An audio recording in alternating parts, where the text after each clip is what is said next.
first day of spring here in East Tennessee. The fourth race of the NASCAR Nationwide season is about to unfold under sunny skies. Temperatures forecast to be in the high 60s through the afternoon with a 0% chance of rain in the forecast.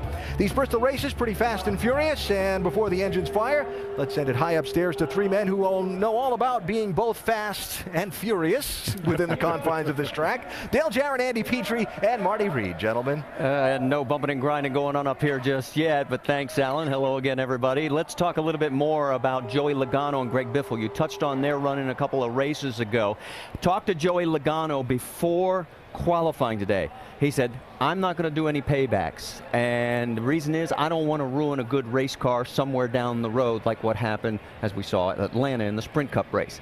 Your thoughts on that? Because he's starting up second. Yeah, he's starting on the outside pole today. He's starting on the pole tomorrow. And you know, this is a kid that came into this series with a lot of potential and talent.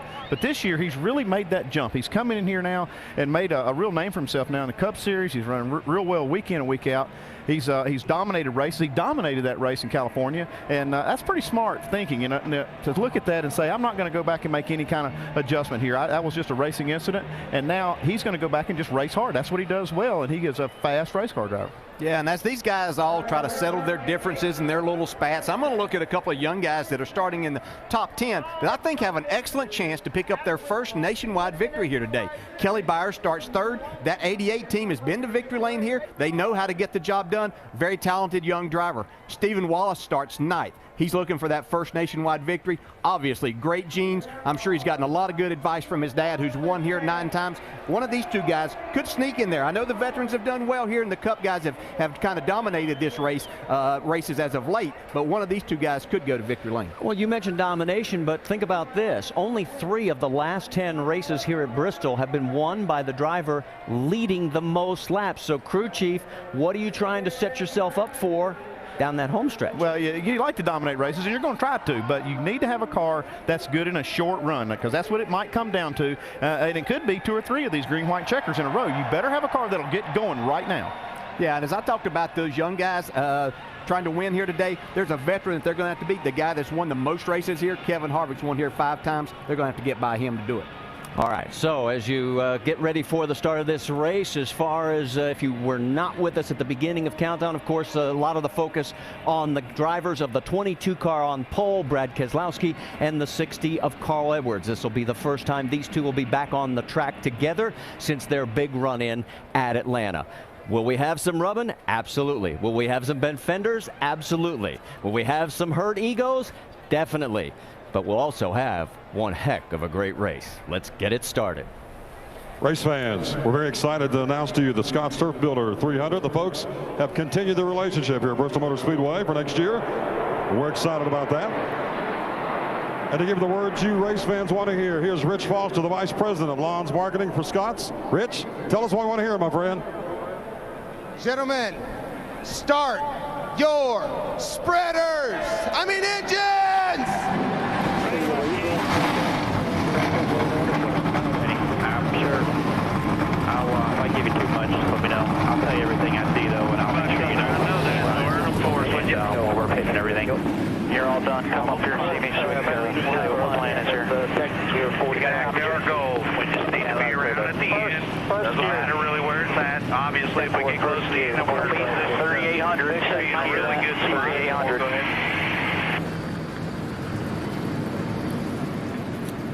Well, the engines have fired after that stellar call to start engines. Let's go back to qualifying a little bit earlier today. Brad Keselowski picks up his 5th pole, denies Joey Logano the sweep by 1/100th of a second, by 2/100ths of a second over Kelly Byers. And you'll notice there's a little damage on the car. They'll have to start the race that way because this is an impound race. So will it have that much effect? Probably not, because of this being just a half-mile oval. Take a look at our starting grid across the top of your screen, and you notice the 2 non-winners in that top 10, Kelly Byers and Steve Wallace, that Dale talked about just a few moments ago.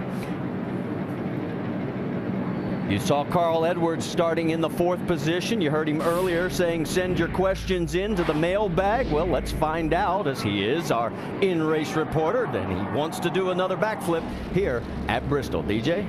Carl, Dale Jarrett, the ESPN. You have a copy? I got you, Dale. Hey, Carl, since you promoted that, someone writing in about a question for you with our mailbag, Heath in Harrisonburg, Virginia, asked, how concerned are you about the recent changes made to the track? How does it affect your driving? Well, I'm looking at the track right now. That's a good question, Keith. You know, it's got rubber built up about halfway up it, and it just did that in the last part of the Cup practice. So I think this track's going to change a lot during the day. This tire's a little different. But overall, the surface is so smooth, it seems like you can run 2, maybe 3 wide, and we have yet to see people run the top. So I think there's going to be a lot of things happen because of this new surface. Carl, my question for you, and we talked about this a little bit yesterday. I say the word probation. We're here at Bristol. How does that affect your thinking and your driving as you try to win this race today? Well, I had to have my meeting with my probation officer earlier. That went well, Mr. Helton. And I think after we had that meeting, everything was good. And I just got to go out here and do the best I can, focus on racing, and not get you know, pulled into all the extra stuff that goes around it. And, I think that's the hardest part for me sometimes. And today I'll get to try that. Just try to stay focused. All right, man. Put on a great show for us. Looking forward to it. Now, Andy's going to talk to your crew chief, Drew Blickensturfer. Hey, Drew, Andy Petrie in the booth. You got us? Yes, sir. Hey, Drew, Goodyear brought a little bit different combination of tire here. How's that going to affect the race today, and how did it hold up in practice? Tire wear was excellent. People ran really fast times late in practice. In fact, we ran real fast times late in practice. So I think you'll run it like you do a lot of short tracks here, especially at Bristol in the Nationwide Series. You try to come pit road as few times as possible so you can keep that track position. Drew, we see that track blackening up, just like Carl said, and he said it's going to change the track. What is it going to do, actually? What are you going to have to do to your car? Well, you expect it to probably get tighter. You know, the black race tracks of years past would get tighter, and with the sun beating on it like this, you would think it would. But, you know, as the race ends, it'll be shaded down in 1 and 2, so you have to keep that in mind, too, not to free it up too much so you're not too loose at the end. Okay, Drew, good luck today. Thanks for talking to us. Thank you, Andy. And the cars have rolled out on the first of their 4 pace laps, and it gives us a chance to talk about pit procedure because it is a tricky layout here at this half-mile oval. Andy? Yeah, it is. This is one of those racetracks. It's unique. It has 2 pit roads. It has one on the back stretch and one on the front stretch. And in an effort to make it equal, under caution only, these cars will actually enter the pit road on the back stretch and treat this like one pit road. Even if you're pitting on the front stretch, you will come all the way around here and pit and drive all the way around through both pit roads and back to your pit stall. And if you're pitting on the back stretch, you still have to drive all the way around here and exit on this side. Now, under green and green flag only, you can enter your respective pit road off the racetrack. You can come in the front stretch right here and you can exit right here. So that makes you spend less time on pit road, and you can do the same thing on the back stretch. Under green, that'll save guys time. This is a system they've had in place for quite a few years, and it works great. All right, thanks for the explanation, and we'll sort of detail that as it occurs during the race. Let's get the final update from pit road. Jamie Little, you're up. Well, Marty, the last 9 races here has seen 9 different winners. So who will be the new face, perhaps in victory lane at the end of today's race? How about Joey Logano? You guys talked about him. This 19-year-old is having a great weekend already. Qualified this car on the front row this morning. Yesterday, qualified his Cup car on the pole for tomorrow's race for the first time in his career. Last time he was in the car, remember, at California, dominated, led 130 laps before spinning at the finish. This team is hungry for a win. Dave? Jamie, Kelly Byers has sat out most of the 2010 season. Think about it. Dale Jr. drove this car at Daytona. Then 2 weeks ago at Las Vegas, a lap 5 wreck, and he didn't get hardly any laps at all. The one bright spot was Fontana. He hopes today ends as well as it's starting here at Bristol. He qualified 3rd. Dr. Punch? Ask yourself, what does it really take for a young driver to get their first win on the high banks at Bristol? Well, you got to be aggressive, you got to have a good car, and you can't be afraid to use it. That's a perfect description for 22-year-old Stephen Wallace. Now, Wallace picked up his first pole here 2 years ago. His famous father, Rusty, got his first and 50th Cup wins here on the high banks at Bristol. If Stephen were to pull it off today, expect an emotional family reunion in victory lane. Vince. Well, Doc, last season's Rookie of the Year, Justin Allgaier, has been nothing short of amazing here at Bristol and adapting to the nuances of this tricky racetrack. He was 5th here in March, had a good run in August, and he has been among the fastest here all weekend. But Allgaier will have to come from deep in the field if he's to score his first win here today. He'll start 30th after a loose car in qualifying. They say patience is one of Allgaier's strengths. Well, he'll need plenty of it today, Marty. All right, thanks, guys. The broadcast available in Spanish. All you have to do is activate your SAP button. It's presented by ESPN Deportes. No cars going to the rear. We can tell you those that did not qualify: Dennis Setzer, Mark Green, Scott Riggs, Jason Bowles, Brad Teague, Parker Kligerman, and Chris Lawson. So as we get ready to go green here at Bristol, let's reset this stage. And also, I guess we almost have a drag race. The pole sitter, Brad Keselowski, decided to do a last-minute lane change. He's gone to the outside. That's right. Fastest qualifier gets lane choice, even in NASCAR. And you see that he has chosen that outside lane, and we'll see how it works out. And look who's behind him. Just happens to be that 60 car. Yeah, that might have been two different reasons Brad decided to do that. He might have saw something in cup practice that made him think about this, but he knows that the guy behind him is probably not going to run into him anytime soon here. Well, let's... See you guys, y'all look good over there. Appreciate race cars this awesome. Are a lot of fun to drive, and it's a lot of fun to work with you guys. Thank you. Have a good day today. Well, and one of the things we talked about was the fact that the groove seemed to be working its way higher. You heard Carl even mention that that could be developing as the race progresses. Yeah, let's not forget, this is that new tire that Goodyear developed to put rubber down on the racetrack. Kind of did it for Indianapolis, but it's worked good at other tracks. We see now that the sun's come out, it has started to take rubber, and it's going to affect the race today. Well, and the other thing we should point out, all concrete surface does not have the same kind of effect when heat gets on it as an asphalt. Yeah, and these guys are going to be chasing this today. You heard Drew Blichendorf talking about how they were going to have to chase, make adjustments, and chase this right to the very end. 43 cars. Did we squeeze them on to the world's fastest half-mile racetrack, and we are about to go green once again at Bristol Motor Speedway. Don't forget, pit road speed is just 30 miles an hour. You don't want to get busted because it will cost you a lot. And we have just been told NASCAR is going to add another lap of caution, but don't know the exact reason why. Oh, they're trying to correct the pit road speed. In other words, they're trying to adjust the tax. Well, it's just hard for these cars to get a good reading on their tachometer. They have to use that to judge their speed on pit road. NASCAR does a really good job of running that pace car at a consistent speed so they can get that. But when you got 43 cars on this little track, it's kind of hard to keep that speed consistent through the field. Yeah, if you're not up in those first 3 or 4 rows, it makes it very difficult. If the guys won't keep up and stay right on the bumper, then you're not getting a true reading. And we've seen a lot of races already this year be affected by that pit road speed. Yeah, the other thing the drivers are trying to do is get those tires warmed up, get them ready to go here, and that kind of affects the guy behind them when they're trying to get a pit road speed. Hey, we've got just a moment. Want to remind you quickly, don't go anywhere except over to ESPN2 at 5:30 because we'll have the showdown of our Legends race, and that will be live over on ESPN2. That's going to be fun. Dale Yarborough, David Pearson, loving that. So that's more before or after we put 300 laps in the books here at Bristol Motor Speedway. Lights are now out on the pace car. We're told we are going to go green this time by. Into turns 3 and 4. And as the pace car pulls off, race number 4 of the 2010 NASCAR Nationwide Series comes out of turn number 4 with pole sitter Brad Keselowski up on the high side, and we are green.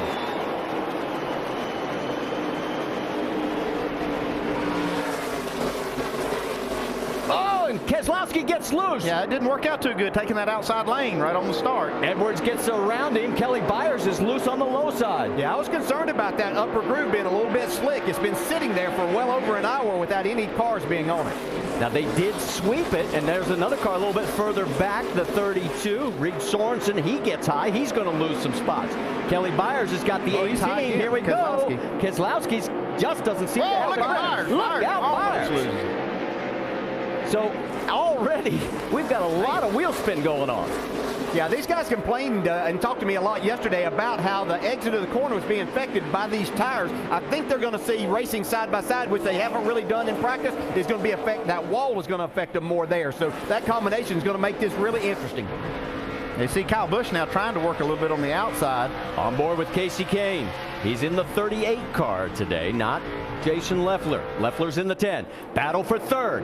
And it looks like our pole sitter is going to be bumped back to fourth as Kyle Busch goes around. Yeah, a little swap over move. You saw Kyle Busch go up really high in the corner, but then came down on the bottom and made the pass. Greg Biffle in the 27. the next target in line as he's sizing up the 22 of Brad Keselowski. We can tell you up front, Joey Logano's picked up about a 0.3 of a second lead, leading his first laps ever here at Bristol in the Nationwide Series.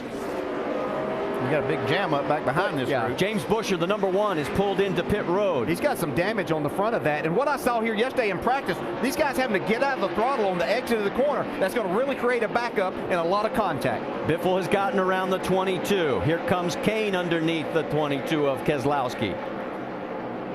I can tell you that Johnny Chapman has already parked his car behind the wall as our first starting part. I don't know what Brad Keselowski's fighting, but his car is going way up in the corner. Well, Kelly Byers seems to have the same issue as well because he's right behind him there as he has been loose since the start. Heard a lot of guys talk about that their car's bottoming out on this racetrack. See, right on the start right here, Keselowski gets really loose. Carl Edwards has to make it 3 wide, and then you see Kelly Byers almost spin underneath. Yeah, we talked about that rubber being getting down on the racetrack, as you see on the exit right here. And this is where I think we're going to see a lot of problems today. But that rubber being built up on the track that we saw through Cup practice, that sits there in the sun, it's just getting hotter. I think it's going to just create more problems. Here's the contact with the one car. Oh, and Trevor Bayne. We had not seen that part. We just saw the end result. Yeah, we see that a lot here at Bristol when you got a car right up on your outside. Sometimes you don't see him out there, and you go out for that extra room on the wall, and you get turned straight into it. This is the battle for the race lead. Joey Logano, Carl Edwards. Edwards is closing down on him now. The biggest lead was 0.3 of a second. It's now down to about 1/10. Yeah, they've got company right behind them. Right behind them. You see that 18 car sneaking in the picture. There's Kyle Busch. Kyle said in our pre-race show, if you were with us, he says it's about 100% luck here. You can have the greatest car in the world, as he found out twice last year, and but not these win leaders, the race. Leaders are also catching lap traffic, so that's going to make it a little more interesting too. Yeah, and we're not even 15 laps into this race, and they're already caught the tail end of the field. Here comes Carl Edwards trying to try this on the low side. I think this is going to be difficult to do on the bottom. While all this is going on, Carl takes another look on the low side, can't get it done, and here comes Kyle on the outside. We can tell you James Busher did go back out on the track after coming into pit road. He had a commit lane violation. He's 5 laps down. Well, you can see Kyle Busch had a run on Carl Edwards for that second spot, but ran in on lap traffic. Yeah, Eric McClure, the 24 car, once it breaks your momentum, you got to start all over. Now you see more lap traffic coming into play as the 56 of Kevin LePage goes a lap down. I can tell you, this is going to be a difficult day for these guys, already lapping traffic here. Battle for 11th, the 33 of Kevin Harvick, the 5-time winner here, and Stephen Wallace right alongside. And here comes the 21 of John West Townley trying to get into that mix as well. And Brendan Gaughan, Stephen's teammate. Brendan always likes that higher line. Seems to work pretty well for him, although they have been chasing that car throughout practice and in through qualifying.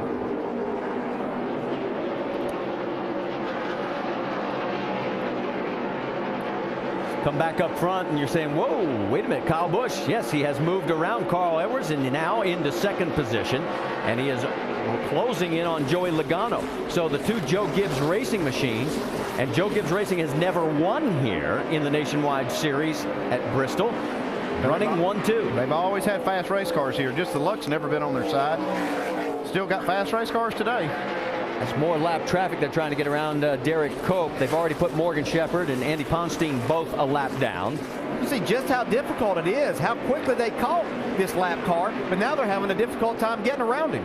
Yeah, Cope's got the preferred line and the lower line. Oh, it looks like Kyle Busch may have scraped the wall right there.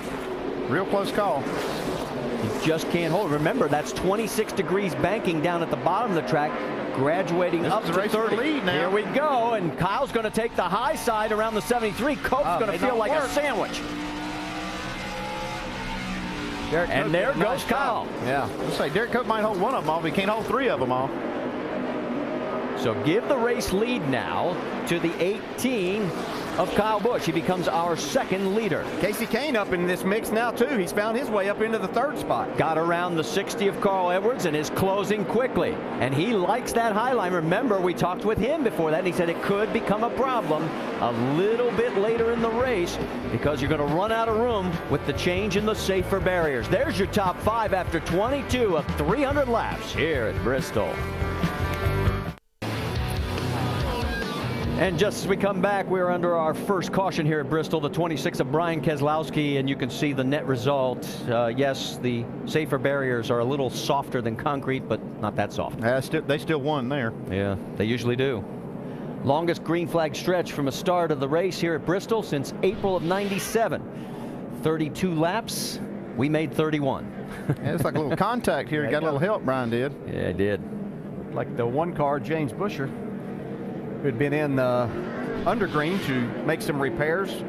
Brian was 32nd at the time of the crash. And Jason Keller was going to get the Aaron's Lucky Dog free pass. He was the first one a lap down. We should also tell you that Kevin LePage has taken it behind the wall. Danny O'Quinn has also parked it, and David Gilliland. So we have 4 cars behind the wall.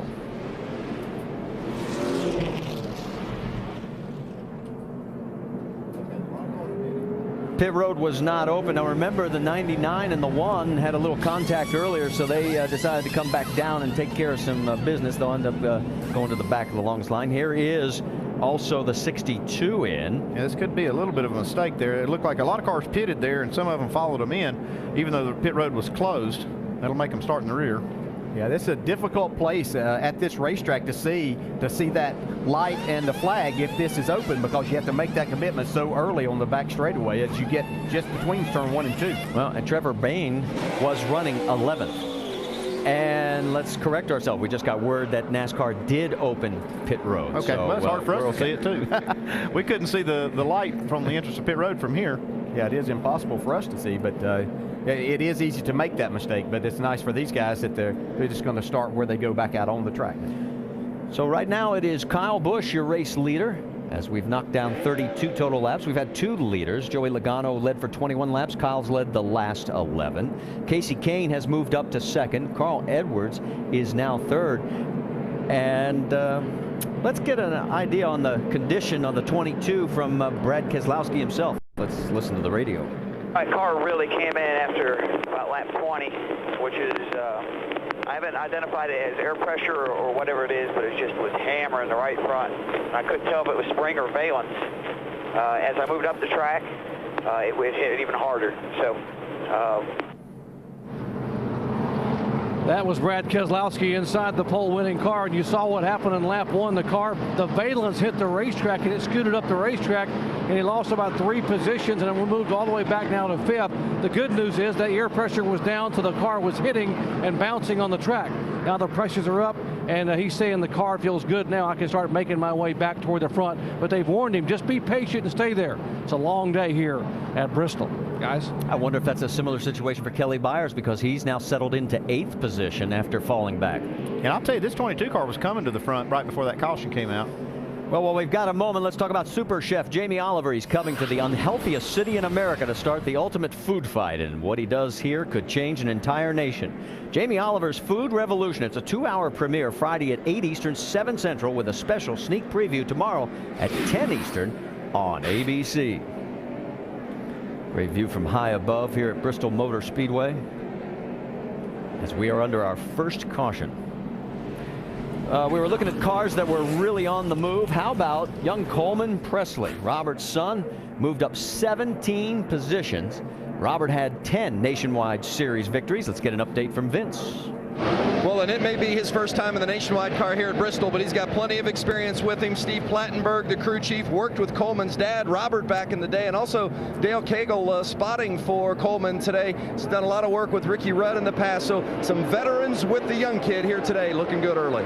Kyle Busch decided to take the high line, and it pays dividends on the restart as we're back to green flag racing. Joey Logano also on that high line, moves into 2nd, and Casey Kane's getting shuffled a little. Yeah, he had trouble getting started right there on the restart. I don't know if he spun his tires. Looks like he's a little bit loose down on the bottom. I think we're already starting to see that the preferred line is going to be the middle to the top of this racetrack throughout this day. Greg Biffle has gotten around the 38, and right now he's got his hands full with the 60 of Carl Edwards. And here comes Brad Keselowski right along side by side, now nose to tail with Carl.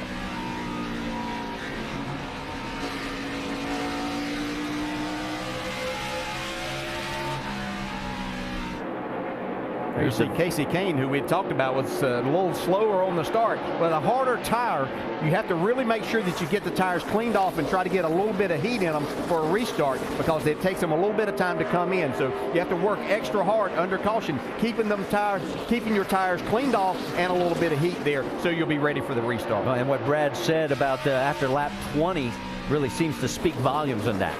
Yeah, and it'll even take, now he was coming to the front before the caution, and now that they've had a caution, it may take a few more laps for his car to come back in, even though he has the same tires on the car. Here's the exact situations we see Brad trying to make that pass on the inside of Carl Edwards that I was thinking as I came here, knowing that they had narrowed the groove on the exit of the corners by 3 feet, that this was going to make it difficult to make a pass on the inside. I think we're going to see the guys get up in the middle, try to make a diamond of this by going up in the center and then driving straighter off and giving them a better shot on the exit of the corner. So taking that space away from the outside groove affects more of the inside groove on getting off the corner. Yeah, just because that outside car is not going to be as far out there as what he once was. He's going to use all of the track, but there's 3 feet less of it, so therefore you have more wheel in the car, which makes your car get loose. Let's go back just a little bit further in this pack. That's Stephen Wallace up high. Justin Allgaier, who finished 5th here last year. It's a battle for 10th place on the racetrack, and Leffler is in this mix as well, and that's right, Jason is in the 10 car once again. That's going to happen about 6 more times this year. First look at Paul Menard in the 98. He's got some Tide sponsorship on the front hood of that 98 machine. And there right underneath him is John West Townley.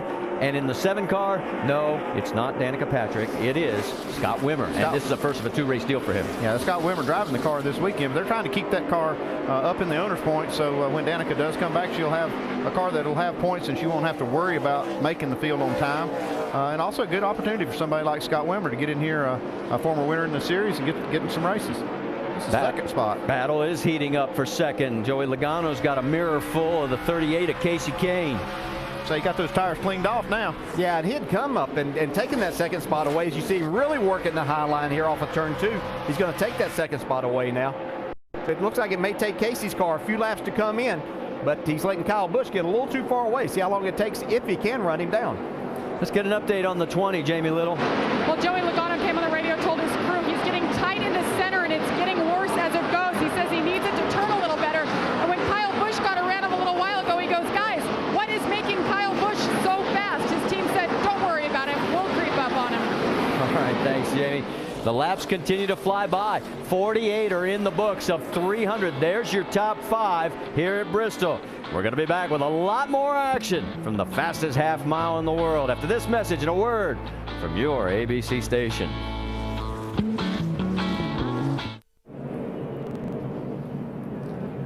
Back here at the Scotts Turf Builder 300, we have our second caution because of debris on the front stretch. Let's get caught up on pit road. Dave Burns. And Kelly Byers, who had such a loose race car early on, decided he needed to come down at this point, get 4 tires, make a chassis adjustment to that car, had recovered to some degree, but at the beginning of this race, that car was out of control. Right ahead of him, Mike Blisson as well. And right here you see Stephen Wallace making a 4-tire change, and this is going to, these cars now making this stop are going to get off sequence. If we have another 40-50 lap run, you might see these cars stay out and inherit the lead. Yeah, we were talking about fuel, and you can go like almost 150 laps, but we're not going to see that. Not usually. Not usually. Not here. But our race leader did not pit, as Kyle Busch is still out front. And the 81 of Michael McDowell, as you see, gets the Aaron's Lucky Dog. He's got some new sponsorship there from Mobile Shop Professional Services, and they're going to be on the car for the next few races. It's good news for them, as they have been, like many of the teams, trying to hustle down the dollars to keep racing. So as we continue under our second caution, let's go to a commercial break here on ESPN on ABC with Mark Hollywood Armstrong as he takes us over the wall here at Bristol Motor Speedway. All right, come on, boys. We're 10 away now. We need one. Get us a few spots here. Let's go.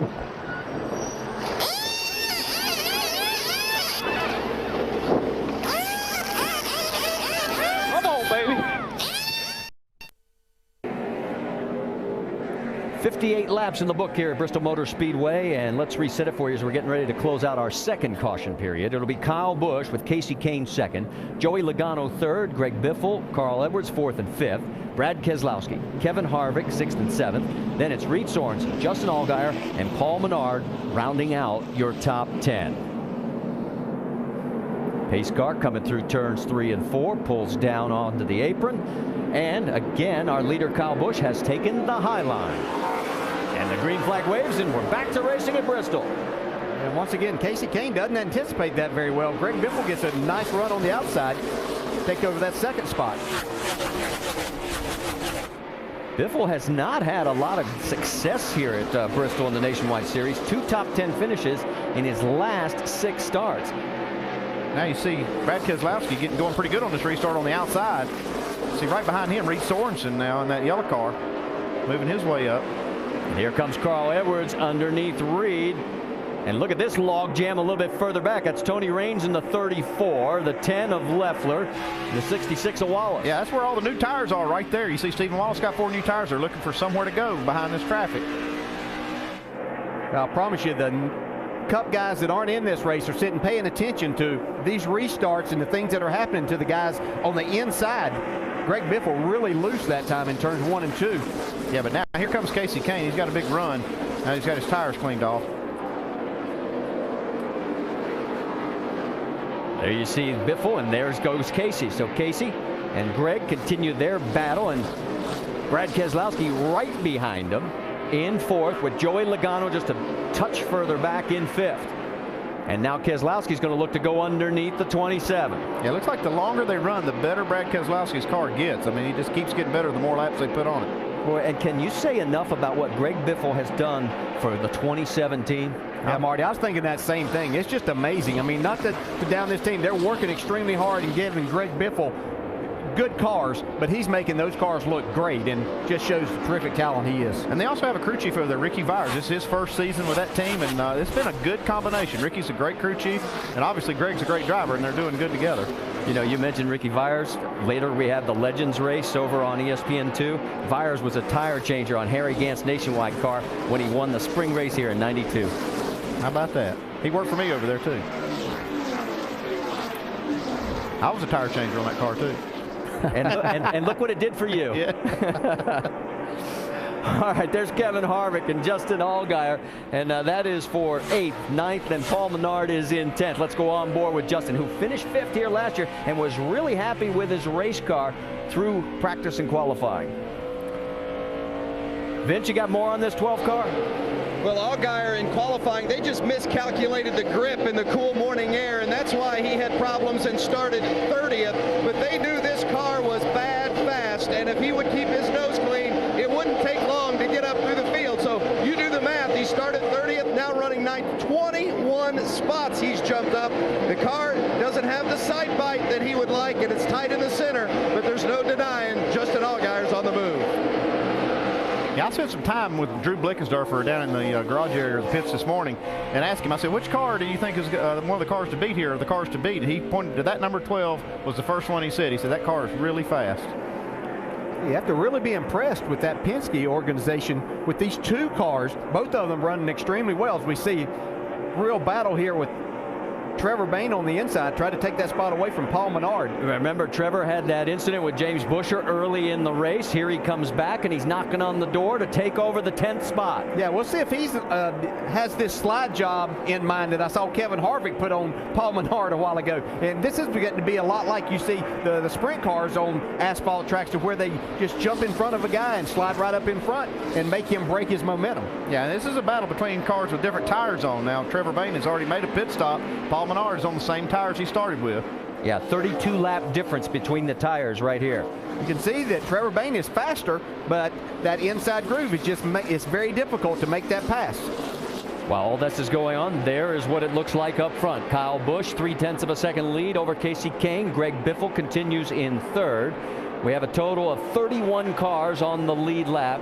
Derek Cope currently the first car, 1 lap down. And here we go back again for this battle for 10th. On the inside is Trevor Bain. And can he get it done this time? Yeah. Ooh, he's squeezing him a little. He's going to get it right here. He got it. And here comes John West Townley, seeing if he can duplicate the maneuver. See Paul Menard's car really bouncing there as he got down into turns 1 and 2. Makes it difficult as a driver to get your car turned in that situation to get back to the throttle the way you need to. That 4th car back there is Brian Scott as he is trying to work his way up. He's currently running in 13th position.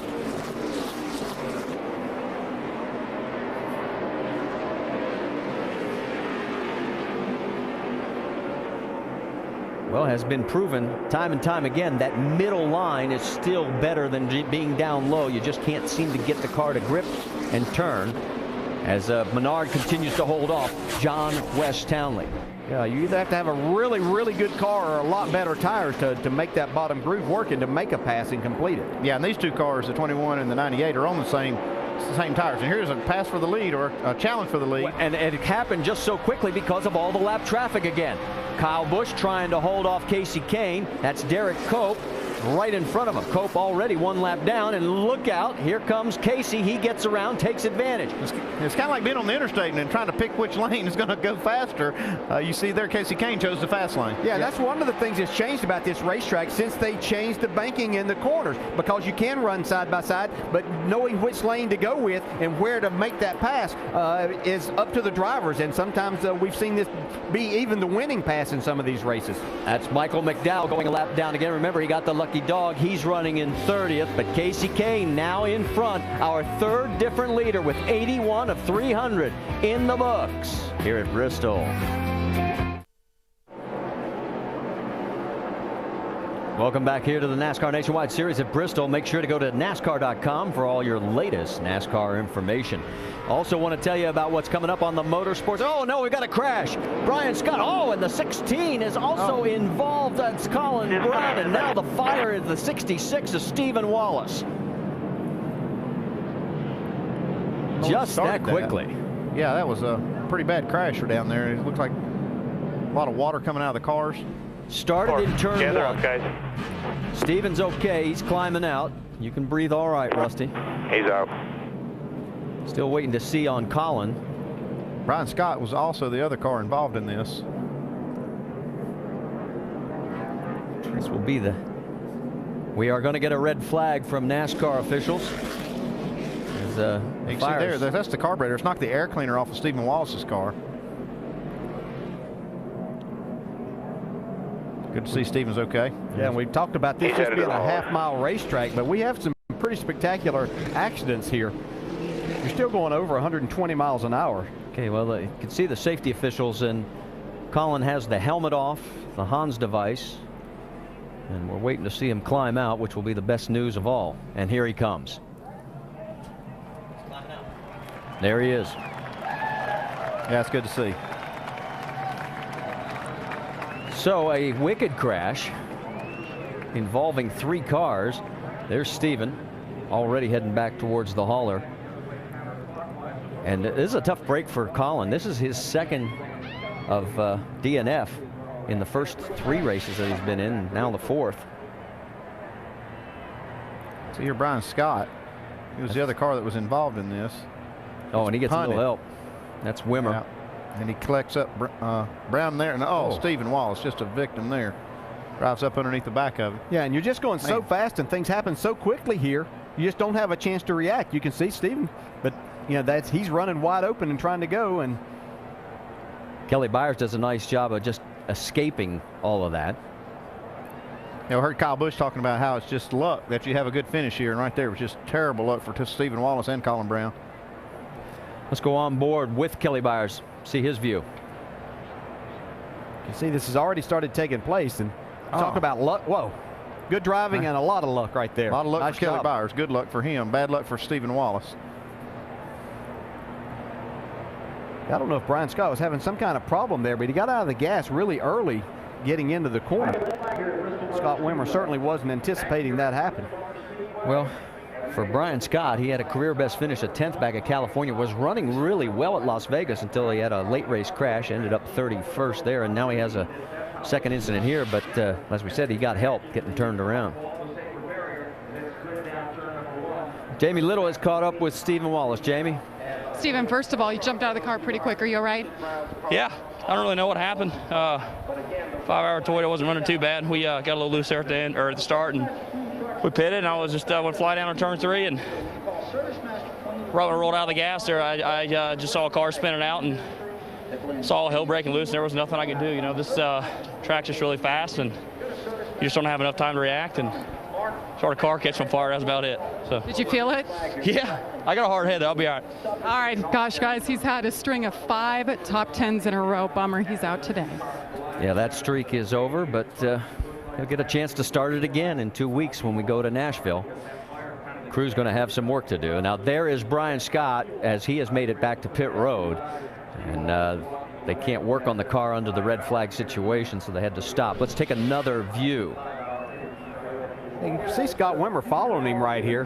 Brian Scott, car goes by on the outside, but man, he gets out of the throttle way early. You're really right. early. I don't know if some kind of problem that he had, or if he was possibly trying to go to pit road there.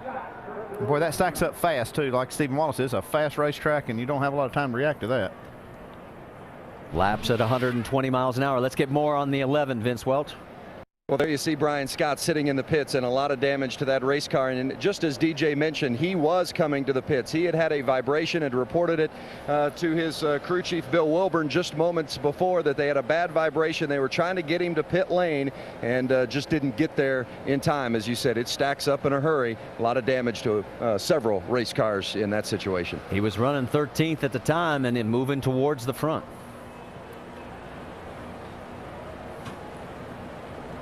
A lot of cleanup going on in turns 1 and 2. The red flag is out here at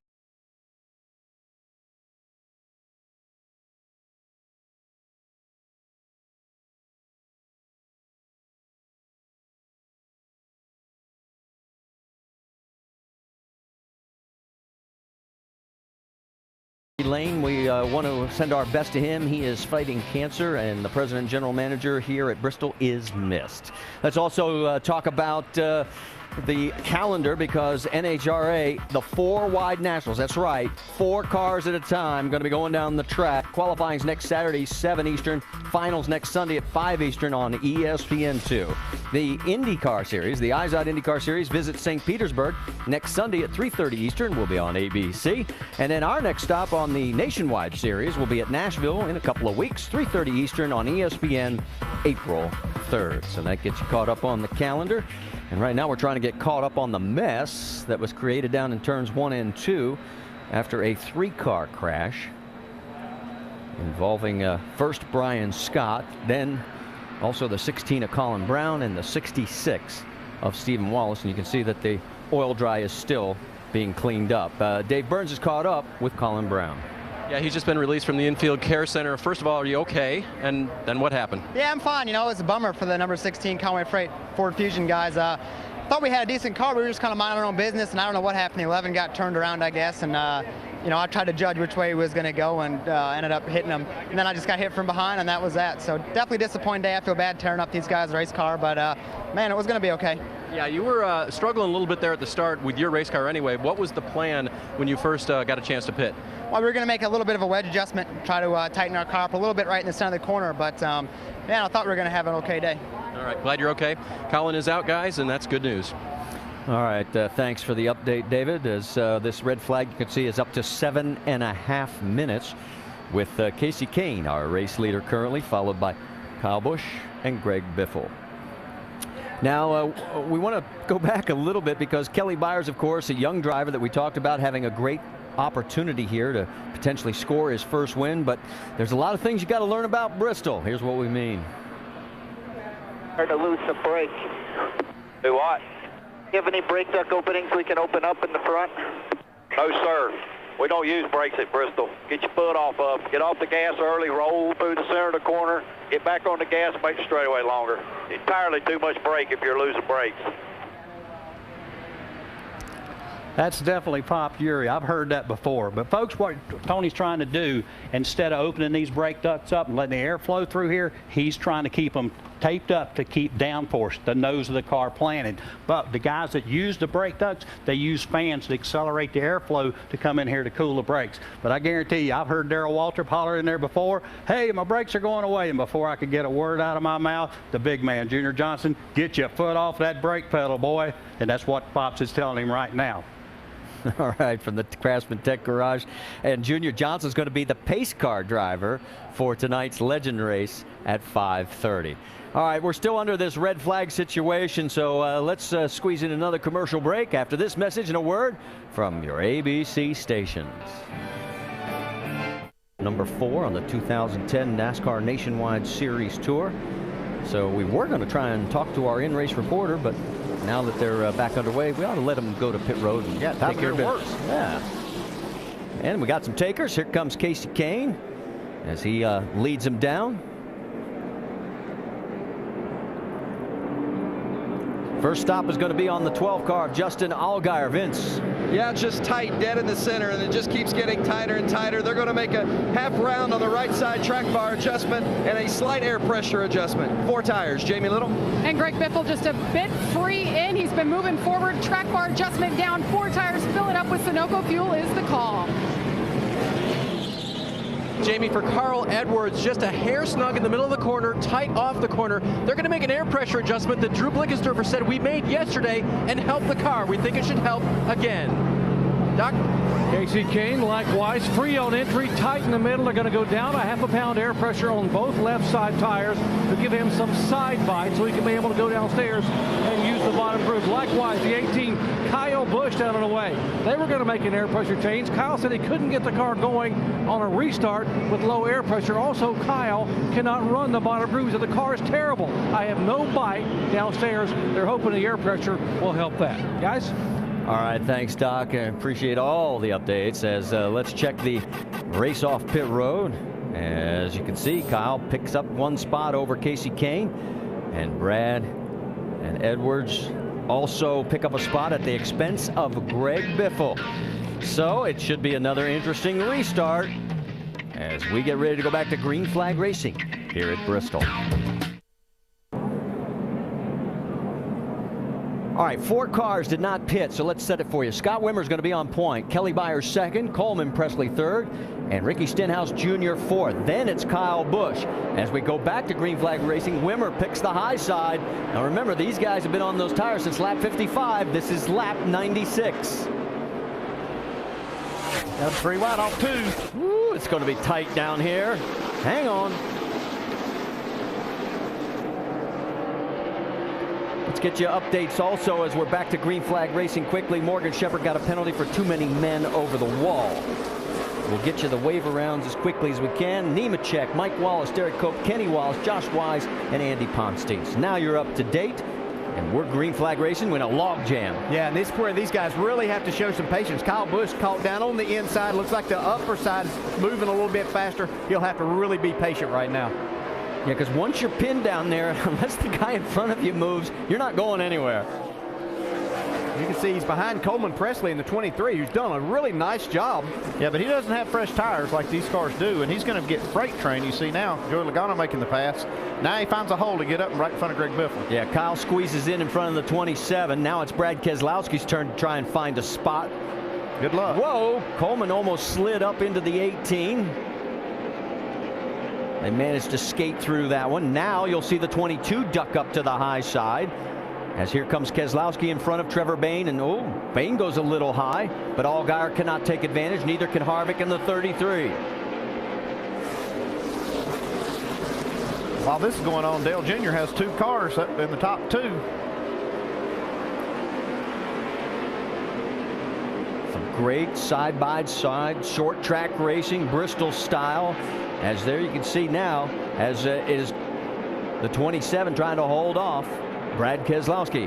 Now, let's go up to the front, and Scott Wimmer doing very well, Jamie Little. Well, he is, and the reason he got the lead there is he stayed out on that stop. They actually came in and pitted lap 57. He was really loose, so they had to come in and pit. Now, he said the car is really good on the right side. You see his team owner,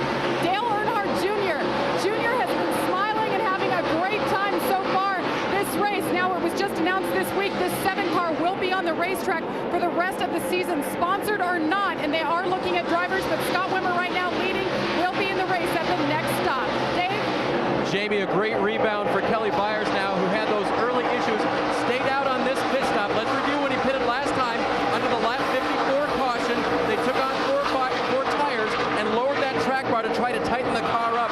He can stay out a good 130 laps or so on fuel. We'll see how it works out for him. And while you finish up, we saw the action going on for 5th, 6th, and 7th. That's Ricky Stenhouse. Remember, he's on 55 lap older tires. And here you go with the 18, Kyle Busch going underneath him. Yeah, and it's really going to be a while before that amount of laps on the tires starts to make a difference, Andy. You said you found out yesterday Carl Edwards had 70-some laps on the tire and ran his fastest lap. Yeah, I talked to Blickensdorfer, his crew chief, and he said that their fastest lap in practice, they had 70 laps on the tires. They were making changes with their car and felt like they made it better, but it just tells you that this tire holds up well. Joey Logano going underneath the 6 of Stenhouse, and here comes Greg Biffle to follow suit as well. As we swing back towards the front, Kelly Byers still has that piece dangling from the back of the car, as he has been told by NASCAR officials he will have to fix that next time they pit. Yeah, but he did not make a pit stop this last time. That's why you see it still out there. But NASCAR is going to give him that option to clean it up when they make their next stop. And there you can see the back end of it as Casey Kane clears him and takes over 2nd position. So right now, here comes Carl Edwards trying to put him back to 4th. I tell you, Casey Kane has really been impressive today. He's made passes, most of them on the outside. We see Carl take that 3rd spot away, but Casey has been able to pass on the inside too. So clearly the car to beat today so far. Well, remember, as we look at this schedule, holy smokes, this is getting good all over the place. Well, Stenhouse is doing a good job of working the outside, and Joey Logano just can't make the pass down there, and it's really costing him. You see right here, Brad Keselowski might get this spot away from Logano. The 20 car is definitely faster. He just can't get past that 6 car because he's got the groove. Yeah, and he just can't get in the throttle like he needs to. I would say his car is probably loose right now. The air pressures are down, and he's just not able to make that car go off the corner and accelerate like he wants to, and he's losing 2 and 3 spots. And Brad Keselowski, I don't think, wants to try the high side that high to try and go around on the 6 car up there, because you're going to get up into the marbles. No, but he's able to stay in that spot right there, and looks like he's going to take that spot away from Joey Logano, and then he can go up and negotiate and try to get around the 6 car after that. And that's starting to work for him, and here comes Trevor Bayne saying, hey, if it worked for him, maybe it'll work for me too. Let's go back to the front, because Casey Kane is now making a move to retake the lead. We've had 4 different leaders. Now we have our 5th lead change. You see some damage on Scott Wimmer's car right there on the hood area. Yeah, that's where he got into the back of the 11 car that created the big accident down in turns 1 and 2 a little bit earlier. So Casey Kane, who has led a total of 14 laps, retakes the lead. Let's go back to the battle for 9th on the track. There's Joey Logano in that mix, along with Brendan Gaughan, and right in front is Greg Biffle, who has 9th place. And here's the battle for 6th with Ricky Stenhouse Jr. and Brad Keselowski, and Keselowski trying to go underneath him. Yeah, Stenhouse not going to give up that outside groove. Now he's going to use it to his advantage as long as he can, but I do believe that Keselowski will be able to make this pass. Stenhouse looking for some better results. His best finish so far this season was 30th back at Las Vegas. So right now, him running in the top 10 is where he needs to be. They are fighting desperately to get more sponsorship on that car. Yeah, and you can see Brad Keselowski doing a nice job there, kind of moving Stenhouse up in the center of the corner and then accelerating on the exit to take that spot away. And once he gets past him, he quickly opens up a little bit of ground on him and is starting to pull away. So Brad Keselowski ensconced in 6th position. His next target will be the Kelly Byers 88. Remember, Kelly, one of those 4 cars that did not pit, and he's sort of falling back through the field. I can tell you that Carl Edwards, while we were watching the battle for 6th, has gotten around Scott Wimmer, put Edwards into 2nd position. Yeah, he's a couple of tenths faster than the leader right now, Casey Kane. So we're going to see a challenge for the lead here in a few laps while we watch this battle. That's Justin Allgaier. We're on board with Kevin Harvick. And right up in front of them is the 62.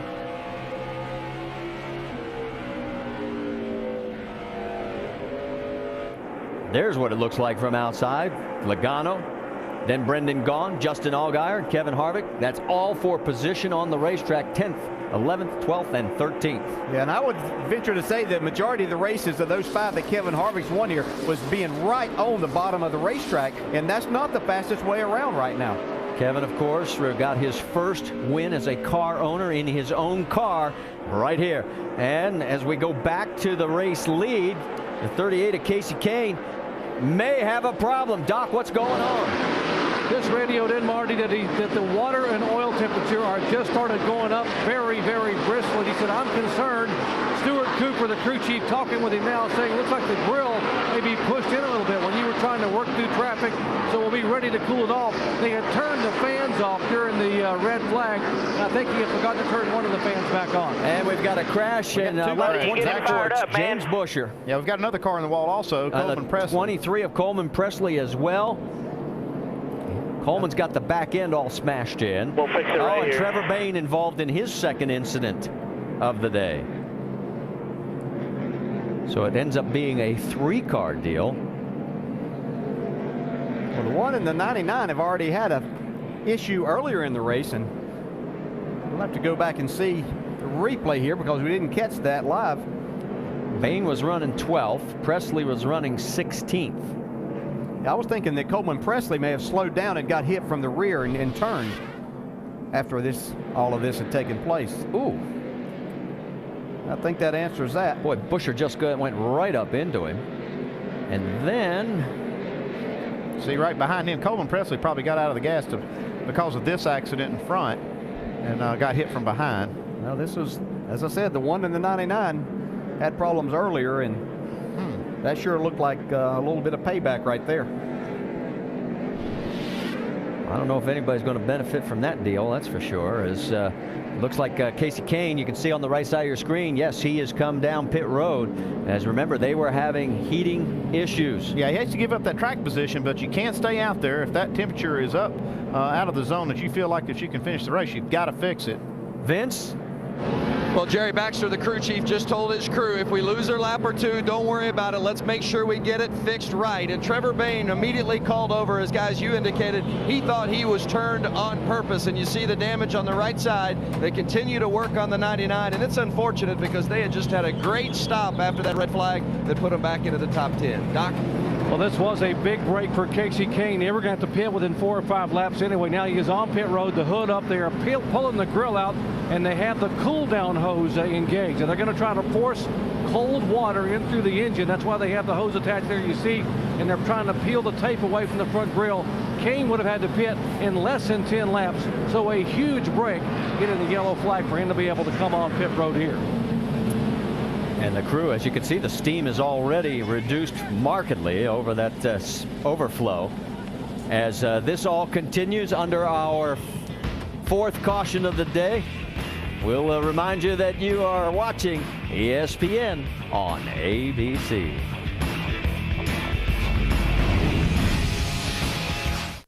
It's an NBA special edition on ESPN and ESPN360.com tomorrow. Just past halfway here at Bristol Motor Speedway, Casey Kane gave up the lead to Carl Edwards just before the fourth caution flag waved. Edwards is out in front of Scott Wimmer, Kyle Busch, Kelly Byers, and Brad Keselowski, while Kane has been on pit road trying to get an overheating problem cured on his car, and he has fallen well back into the field. Let's check out what they've been trying to do to help that 38 car. For that, we go... first, let's show you what they've been doing under the hood on pit road. It looks like the grill's all clogged up a little bit. They got to put a little water in this thing right now to cool it down, and that's what they're doing also, because the water temperature gauge is buried in this car of his, and so they're cooling it off, getting the grill fixed. Need to take a little time now, but don't get lapped on the racetrack. That's what they're paying attention to right now. Looks like they're going to close the hood here in a second and get them back out there. I'd probably come back in, though, and try to address this thing again, Brad. Yeah, it looks like that'd be the best thing to do, especially as they're pumping that cold water into that race car, trying to cool that motor off. Let's get a little more idea of what they're doing under the hood. We go to our Craftsman Tech Garage. Tim Brewer's show and tell time. Tim? Thanks, Alan. What they're trying to do, folks, is replenish the water supply. By using the cool down system, the water is actually pumped in. And Brad, to answer your question, they actually pump the cold water into the radiator first to keep from hurting the engine. See the flapper valve right here? But after they get it full, they've got a sight tube right here that tells them that they have adequate water in the system, but they still have to go back and put a little charge of nitrogen to it to put pressure back on the system to make sure that the engine's cooled properly. Marty? All right, thanks, Tim. And there is Casey Kane, as he is shown now in 25th position. We can tell you Kenny Wallace got the lucky dog as he gets back on the lead lap. We have 27 cars now on the lead lap.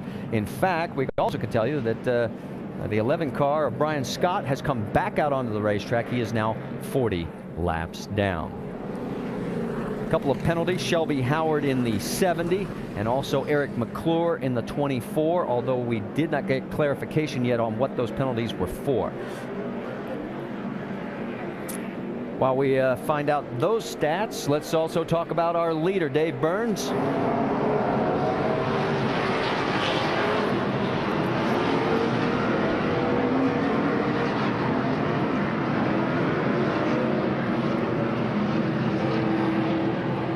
All right, obviously a minor glitch with Dave. We'll find out as soon as we can from him. It is Carl Edwards up front with Wimmer second, Kyle Busch third, Kelly Byers fourth, Brad Keselowski fifth, Greg Biffle in sixth, Joey Logano seventh. Then it's Brendan Gaughan, Justin Allgaier, Kevin Harvick rounding out your top 10. Pace car pulls down off of turn 4, and again the race leader has selected the outside lane.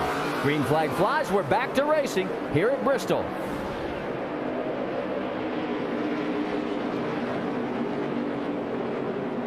I think Kelly Byers is seeing this his opportunity to get his car up into that second spot again. Boy, Carl Edwards pulls out quickly on Kelly Byers. We can tell you the 70 was for a rolling tire on Shelby Howard, 24 Eric McClure, improper fueling, so that gets you updated on everything. We're back to the racing out on the track, and boy, Carl's trying to hide. I don't think he's going to be too successful after a while, but he's got a good start going right now. Greg Biffle in third, Kyle Busch in fourth, and Wimmer's getting past. Yeah, Wimmer's caught down on that inside like we saw Joey Logano earlier. It seems like he's really paid the price when you can't get up in that outside groove. Yeah, he's going to go from second all the way down to, well, another lap. He's going to be outside the top 10 at this pace. Yeah, that's one thing that hampered Kyle Busch on this restart is he had to start on the inside. He's got himself back to the 4th spot now, but he sees Carl Edwards driving away a little bit as he has traffic between them. Harvick taking a look underneath the 62 of Brendan Gaughan. Thinks better of it at that moment. Here he goes again. We've seen a lot of guys trying to make these pass on the inside, but it's been very, very difficult. I think the combination of the tire and that safer barrier being moved in is making these passes on the exit much more difficult. Yeah, you see these teammates, these Penske teammates racing each other now. Justin Allgaier on the inside of Brad Keselowski. And that racing is each other hard. That's for 8th on the racetrack as we go on board with Justin. That is Wimmer right in front of him, and a whole lot of discount tire beside him. Yeah, you see the 12 car make that pass on the inside. He's going to try to move up there and do the same thing to Scott Wimmer, but that's pretty impressive. Battle for second place as it's Kelly Byers and Greg Biffle, and Byers trying to hang on, Biffle trying to cut underneath him. Can't get it done there. Justin Allgaier underneath on the right side of your screen, Scott Wimmer. That also for position. That is for 7th on the racetrack. So Justin Allgaier able to make that pass on Scott Wimmer. Here comes Logano on the high side, but he's going to have to deal with Wimmer as Keselowski still is underneath the 7. Kyle Busch has now gotten into this 3-car mix on the left side of your screen. Yeah, Biffle tried to drive it into turn 3 really hard and was going to try to put a slide job, but he didn't get quite far enough in front of Kelly Byers. Yeah, he might pay the price right here if he can't make this pass because he's got Kyle Busch right behind him. Well, Kelly Byers, the last time he pitted was on lap 55, and we are working lap 143. Yeah, that's the same lap that Scott Wimmer pitted on in the 7 car, and you see now he's under attack by some cars with fresher tires. Joey Logano now starting to move forward. Biffle just not able to make that run off the corner where he's having to pedal the throttle a little bit, but Kelly Byers can jump in the gas and use all of that that engine on the exit of the corner. Dave? And guys, this is not his first time racing here, but in talking with Kelly about running this track this weekend, he said, you know what, this is the first time I've been in a truly competitive race car, and I can't wait to start it. Remember, his day didn't start so well, but they've got it together now, and so far, that little piece that was dangling off causing no trouble, just a piece of trim, and NASCAR's not going to make them. Kyle Busch gets into the 88. Boy, Kyle turns him, and he's going to hit the wall, and we now have our 5th Kelly, caution. the whole field's coming here. Hold the brakes. They're all going to go low. That's the 18. Just turned. No reason. No reason other than it's Bristol, and sometimes the guy behind gets in the gas quicker, and you know, you just get to the gas and you expect that guy to be moving on. That is really one of the big disadvantages of trying to run out there on tires that are not as good as the cars around you and taking that track position. You're vulnerable for this, and you got faster cars behind you. Sometimes you get run over. So as we Still said, a bad break, though. Caution waves once again as we get closer to the midway point, working lap 147. And the 73 of Derek Cope will get the lucky dog this time around. And that will bring us back to 28 cars on the lead lap. In fact, Carl Edwards makes a dive for pit road. So does Kyle Busch. All the leaders coming. A lot of the leaders. Some of them stayed out. Looks like Greg Biffle's staying out. Biffle is staying out. Brendan Gaughan stays out. So does Justin Allgaier and Brad Keselowski. I'd have to say these guys that have hit pit road now are thinking this is their last pit stop of the day. Jamie, what's going on with the 7? Well, Scott Wimmer finally able to pit. He wanted to come in last time, but Pop Zeri Sr., his crew chief, said no, if we stay out a couple more laps, we'll be able to make it to the end. That is the plan. 4 tires. The car is actually really good. Those old tires hurt him earlier, Dave. And talking strategy with crew chief Drew this morning, he wasn't sure if he pitted this early that he might not stop one more time. Carl overshoots. That's going to cost time, but under these circumstances, it's not as big a deal. They'll take on 4 tires, no chassis adjustments to it this time. He's pretty close to the wall, too, so they're having a little trouble. And now a lot of confusion as they're just going to take 2 and get out of Dodge, Stock. Half a round up on the track bar for Kyle Busch. Remember the air pressure the time before? He said the car got tight, enter and off, and it would not roll the middle of the corner. They figure a half round up may be just perfect if he can hang in that top lane. And our nationwide insurance race off pit road. You can see Kevin Harvick's crew doing a good job for him today. He's been critical of him in the past. He picks up 1 spot as Kyle drops 1. And Carl Edwards comes back out right where he went in. So we'll take a quick break as we're under caution here at Bristol and take this message and a word from our ABC stations. We've just gone back to green flag racing here at Bristol Motor Speedway. Greg Biffle is your race leader, our 6th different leader right now, with Brendan Gaughan 2nd, Brad Keselowski 3rd, Justin Allgaier 4th, Tony Raines in 5th. Some of those guys did not pit. We can tell you, Casey Kane, remember he restarted 24th? Well, he's already moved up to 11th. And there he is in that 38 car, coming on strong. Carl Edwards right behind him there, and here comes Kyle Busch into the mix as well with Scott Wimmer in the 7.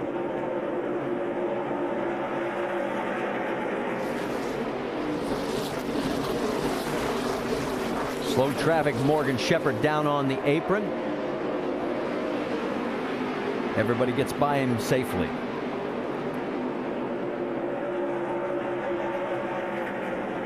We're inside of that halfway point now. Laps are going to be winding down. We're going to see guys doing a lot more taking and a lot less spots. giving. That's exactly right. That's what always happens here. What makes this place so exciting. Well, the 38 of Kane clears Michael Annett as he continues his march towards the top. He's now up to 9th position. Remember, it was Kane who gave Dodge its last win in this series back in August of 2007, right here at this racetrack. I tell you, he's got a good handling race car because he's working the bottom now, and you saw him earlier in the race working the very top of the racetrack. That's how he made all that ground up and actually got the lead. So he's forced now to work on this bottom because these cars won't give up that top groove. Well, that's Ricky Stenhouse Jr., and that's for 8th. So it looks like he has got himself a race car right now that is not cooking. Yeah, and by taking that tape off, a lot of other places we'd be talking about that really affecting the handling of his car, but not here at Bristol. So Kane moves back up into the 8th position. Next target, Scott Lagasse Jr.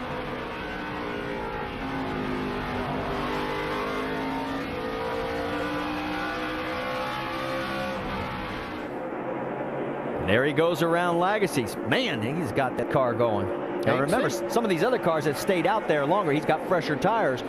Yeah, but so does Carl Edwards. You saw him get fresh right sides, and he's not able to keep pace with Casey Kane right now working around this traffic. You see Casey actually gets a couple cars in between him and Carl Edwards, and Kyle Busch now right behind Carl. Yeah, we'll have to see how those two tires affect Carl Edwards' chance at winning this race. That wasn't what they planned on doing when they came in. Carl slid through the pits a little bit, and then they decided to abort that and just put the two tires on. We'll see how that works for him in the last 50 laps of this race. You're not missing anything up front. Biffle is leading Brendan Gaughan by 0.3 of a second. It has pretty much stayed that way. And we've been sort of focusing on where all the passing has been going on here at this half-mile Bristol Motor Speedway. And here goes Edwards. Look out. Could get a little dicey there. He gets under Stenhouse. Can he make it stick? You can see the back end kick out a little bit on Carl Edwards' car right there. These are teammates racing side by side. Kyle Busch is going to try that high side. He's thinking that maybe Stenhouse might hold Carl Edwards off and he can pick up a spot like that. Yeah, Stenhouse might actually get trapped behind this 34 car. And that's for position. I mean, Tony Raines is fighting along with Lagacy for 7th right now. So some great battles going on. Some of these cars on a lot older tires than some of the others. And here comes Carl Edwards on fresher rubber and getting around him. And now Kyle Busch gets blocked. Yeah. Battle for second place starting to get a little closer. Here comes Justin Allgaier. Remember, he finished 5th here last year, his first trip to Bristol and his first top 5 in the NASCAR Nationwide Series. He's got Brendan Gaughan in his sights. Up ahead is race leader Greg Biffle. Vince, what's the latest on the 62?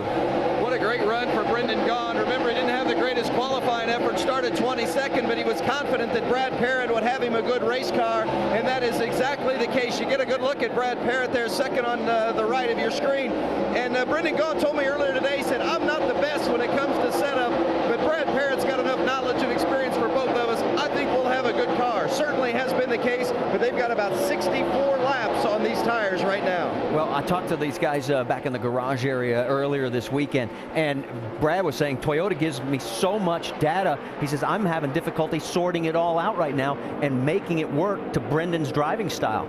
Yeah, it's one of those things when you talk about chemistry, trying to get everybody working together, and they do have a lot of data now coming from the Toyota engineers and all the other teams, and it has paid off, though. I mean, you look at what's going on right here. Brendan Gaughan's having a great race. He's running right down right now, trying to look on the outside of Greg Biffle for the lead.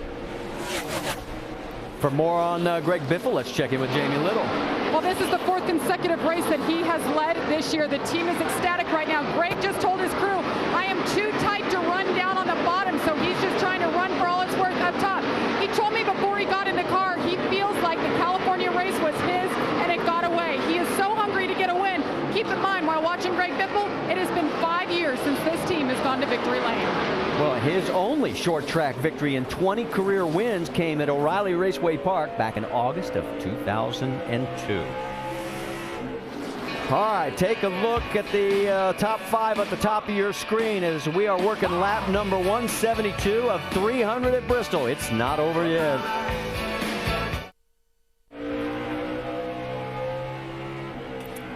Riding with Justin Allgaier at Bristol, and if you are a check the motorsports calendar first. Saturday night showdown at Bristol. NASCAR legends Pearson, Yarborough, many more are going to run a 35-lap race for charity here at Bristol. That's tonight at 5:30 Eastern on ESPN2. Then the NHRA drag racing, the 4-wide Nationals from Charlotte. Qualifying next Saturday, 7 Eastern. Finals next Sunday, 5 Eastern. That on ESPN2. Something new in drag racing. That should be fun to watch. The Eyes on IndyCar Series is at St. Petersburg. Danica Patrick et al. In the field on the streets there. Next Sunday, 3:30 Eastern on ABC. And then the NASCAR Nationwide Series in Nashville, 3:30 Eastern. That is coming up a week from next Saturday, April the 3rd. That's on ESPN. That's the next race for this NASCAR Nationwide Series. And as we ride along with Justin Allgaier, I want to mention that if you're a Verizon Wireless customer, text the word champion to 43776 for an exclusive Champions Chat from our NASCAR Now Roundtable experts. Every Monday when we're gathered up in our ESPN studios, we talk about a particular topic of the week that interests us, and it's available to you if you're a Verizon Wireless customer by texting that to that. Check it out. In the pit studio with Rusty Wallace and Brad Daugherty watching the first two-thirds of this race unfold. Rusty, Greg Biffle is leading on older tires. Casey Kane has had the dominant car, trying to come back through after overheating problems. Got Edwards and Kyle Busch trying to pick their way back through after pitting recently. How do you make sense of all that? Oh, there's a lot of stuff to take a look at right there. No doubt about that, guys. But I'm pretty impressed with this tire that these guys brought here, that Goodyear brought this week. This is the same 4 tires they developed for the Brickyard 400 in Indianapolis. In fact, it's the same compound right here. You see these top 3 guys, they haven't pitted. They pitted last time on lap 92, and they're still going. But, you know, as I'm looking back through the field a little bit, the guy I'm really concerned about right now is actually Casey Kane. He had that motor overheating real bad, Brad. And, boy, when you get a motor that hot, you just don't know if it's going to last. Out in front of the leaders. The leaders are right in the middle of that. Oh, Greg Biffle sneaks through. Oh, but Brendan Gaughan doesn't. Oh, man, I'll tell you what. We're in it, Brad. We saw Tony Raines get a little sideways there. And Shelby Howard had nowhere to go and just, oh, man, tore up some good race cars. And Casey Kane. Oh, man, tore up some good race cars. Brendan Gaughan was having a heck of a run, doing a great job, had that car up front, but just managing those tires. He had a lot of laps on those tires, and boy, just nowhere to go. So caution out for the 6th time. Marty, Andy, and DJ, we're going to get the answers to some of those strategy questions now in a minute, but boy, that was close for some of the leaders. Yeah, it was, and a tough break for Casey Kane, because we were watching and we were all pretty much in agreement that it looked like he had the best race car out there at that particular stretch. Yeah, right behind, right behind them were the leaders racing really hard. Keselowski, Biffle, and Allgaier. Looks like Keselowski wound up with the lead when the caution came out. Go back and take a look at it. Now watch the 34. Tony Raines just kind of caught in the middle there, and Shelby Howard gets into him. And they get together again. Kenny Wallace gets through, but not Brendan Gaughan and not the 38 of Casey Kane. Just an Allgaier, bam. Well, things, as we said, just happened so quickly here. You got basically one chance to try to make a move, and those guys just didn't have enough room. On board with Casey Kane. Right here, you can see that happening. Check up, get low, get low. But you just can't get your car slowed down enough. Yeah, you want it to stop it. Just do it. Yeah, these are 3,400-pound cars. See right there, Biffle had the lead through all that. Out comes Keselowski. Big hit. Take a look at Greg Biffle. Keep an eye on the 27. This happens directly in front of Greg Biffle. You talk about being lucky. Well, he got slowed down. Tell you what, give credit to Allgaier, because he could have gotten into Biffle and could have taken them both along for the ride. Really paying attention. Shelby Howard is out of the car, and he'll make the mandatory trip to the infield care center. And there's the crew already at work on Brendan Gaughan's car.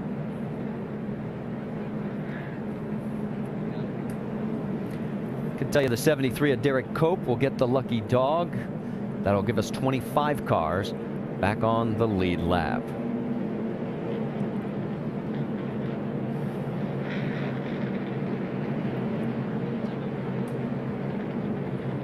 As I think, and watching that last run, if Carl Edwards is going to have a chance to win this race, I think he's going to have to pit with those guys here, get tires back on this thing again.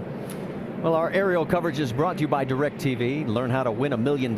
Just go to directtv.com/NASCAR. Thank you guys for the great pictures from high above the world's fastest half-mile track. Our 6th caution of the day, as we've had a total of 32 laps under caution now, and there's the mess that was a very good race car for Casey Kane back in the garage area. Yeah, there's quite a few things stacked up against that team today. The engine running hot and had to make that pit stop and get back in the field, and then got caught up in this. Pit road is still closed for that cleanup. We're going to have to see what these leaders are going to do. Now, Greg Biffle needs to make a pit stop. His last stop was at lap 92. So he'll need to make one more pit stop. And we're going to see some of the cars that have made pit stops. Some of them can go the rest of the way, but will they stay out or will they pit here? It'll be interesting to see. Well, and remember, we were talking about Casey Kane. He restarted at 24th, 25th, I think it was. When the crash happened, he was 5th. And Doc, you've caught up with him? I have, and Casey has climbed out of the car. And Casey, I heard you apologizing to the crew. It didn't look like you had much of a reason to go anywhere. No, I was entering on the top, and we were running pretty quick, not using a lot of brake. But as soon as it happened, I just hit the brakes, slowed down as quick as I could, and then as they were coming down the track, I was going down, and we just kind of all got together. But just circumstances where we were. We had a really fast, great Clips Toyota, and I couldn't get by the 6. He's kind of running from the bottom to the top throughout just one corner. He was all over.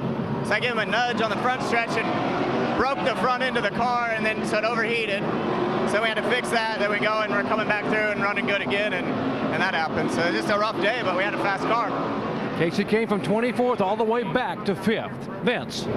The 12 of Justin Allgaier is in the box. They made a track bar adjustment back to where the car was set up originally because he was very fast in that first stint. He said it was way too tight the last 5 or 6 laps. Jamie. And Greg Biffle was the leader. He has a little bit of fender damage from that run-in earlier on the track. 4 tires, no adjustments. He's thirsty, needs a drink, and that is the call for Greg Biffle. Dave? Drew Blickensurfer said, let's force their hand. We're coming for 4. We're going to make a wedge adjustment just a little bit tight in the center of the corner, and then we'll let you race your way back through. Doc? Add the 22 car in. That is Brad Keselowski. 4 tires are going to add some air pressure to the right side tires. The car just not getting the grip he wanted to try to get him back on him where he can very comfortable, though, in the middle of the corner. Want to get the car to be able to turn coming up off under throttle. Well, let's take a look at the race off pit road, courtesy of Nationwide Insurance. Brad Keselowski picks up 2 spots. Good work for the 22 crew. Biffle, Allgaier each lose a spot. Carl picks up 2.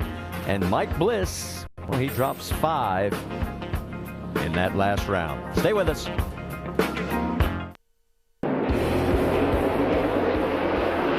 let's get caught up on what's happened so far with our 5-hour Energy Rapid Recap. And Brad Keselowski, as you can see right from the start of the race, having some issues. We found out later that the tire pressures were low and the car was sort of scuffing its way around the track.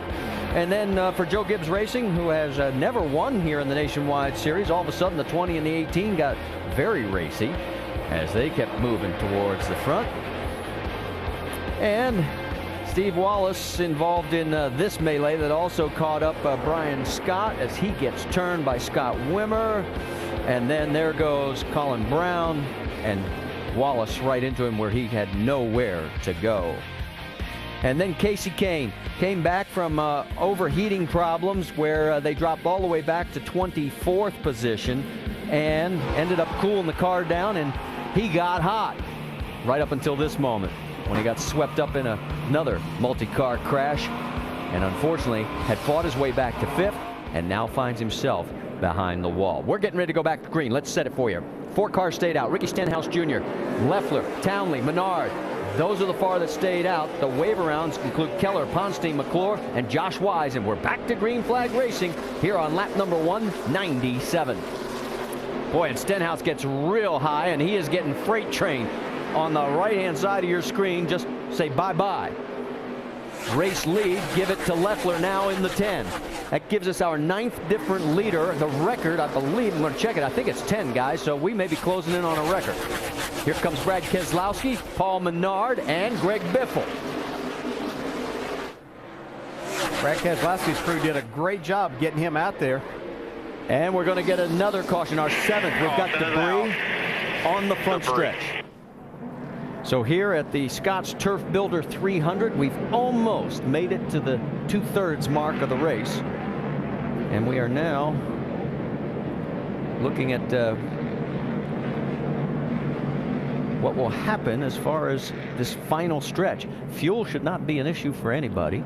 Tires seem to be wearing pretty doggone good. What do you think, crew chief? Yeah, they're probably made their last pit stop, so we're going to see a lot of, like they'll see a lot of racing, and everybody's going to be trying to take more than they're giving here in this last part of this race, this last 100 laps.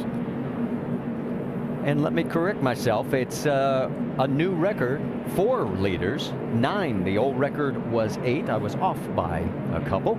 It gives us a moment to dial up our in-race reporter, Carl Edwards. Let's turn it over to you, DJ. Hey, Carl, DJ, you have a copy? 4, but then I looked down the front because they were screaming about that, so that didn't work out quite like we needed to. 10-4, yeah, I got you, DJ. Hey, man, I'll make this kind of simple. Tell us about your car, the racetrack, and what you expect here in these last 100 laps. Our Copart fusion is good. It's better than our position right now. You know, I slid through my pit stall. We only got 2 tires that last run, and we were still pretty competitive. So now we've got 4, and the track hasn't changed a lot. The track stayed pretty much the same. We just, you know, got to have a good restart here, and if we can get up by a couple of these guys, I think we're going to be good. Hey, Carl, we've seen making a pass on the inside be very difficult. Can you explain to our viewers what is making that so difficult? Oh, well, they did such a great job with the racetrack. They made every lane. You're able to run the same speed in every lane. And so what happens when you run under someone, you get loose sometimes because of the air. You know, it doesn't seem like we're going that fast, but the air is still a big part of it. And it just makes it hard to complete that pass. Plus, they get that little run off of the hill around to the top. So it ends up being, you know, exactly the same speed on top and bottom. Makes it hard to pass. Hey, have you seen that safer barrier that they added, making any difference to the racing and what you have to do as a driver? I saw it real well a couple times. But no, it doesn't seem to make much of a difference. You know, if I didn't know it was there, I probably wouldn't have noticed the change. So if it's safer, that's good. Outside. Okay, man, good luck. Hey, thanks a lot. All right, let's also tell you that 28 of Kenny Wallace gets the lucky dog. That gives us 25 cars back on the lead lap. And Carl will restart in the 8th position behind Leffler, Brad Keselowski, Biffle, Menard, Allgaier, Townley, and Kyle Busch. How about Super Chef Jamie Oliver? You know who he is? Well, you will. He's coming to the unhealthiest city in America to start the ultimate food fight. And what he does here could change an entire nation. Jamie Oliver's Food Revolution. It's a 2-hour premiere Friday at 8 Eastern, 7 Central. But a special sneak preview tomorrow at 10 Eastern right here on ABC. Lights out on the pace car, so Leffler gets the choice, and again we're going to see him choose the outside lane. And we have just passed the 2/3 mark. We'll have 98 laps to go this time by. Pace car pulls off. Leffler, our 9th different leader, with Brad Keselowski right underneath him, and we're back to green flag racing here at Bristol. Well, Keselowski did a great job on that restart. Now he's got the lead from the inside. Well, remember, Keselowski's got fresher tires than Leffler by almost 45 laps. And it's showing right there as Keselowski really opens it up. That's our 16th different lead change.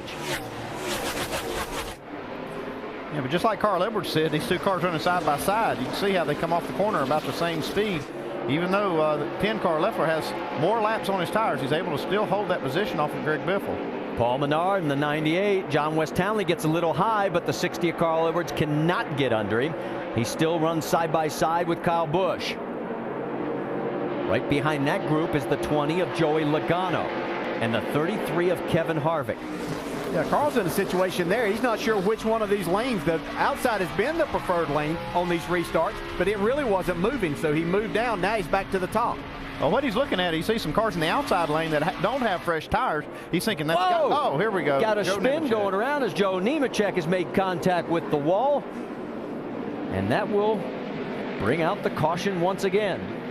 He was 21st at the time of the spin, and that should be our 8th caution of the day. See, everybody's taking just a little bit more of that room for themselves in this last 100 laps. Don't know what happened with this, but and we're going to get a look right here. There's Derek Cope in the 73. Oh, he got loose. Yeah, he just got loose and got into Joe. Not much. No, it didn't happen intentionally. It's just not enough room. Well, we're going to take a quick break. Don't expect too many cars, at least none of the front runners, to pull into pit road. So we'll step aside here at Bristol as we still got about 93 laps to go.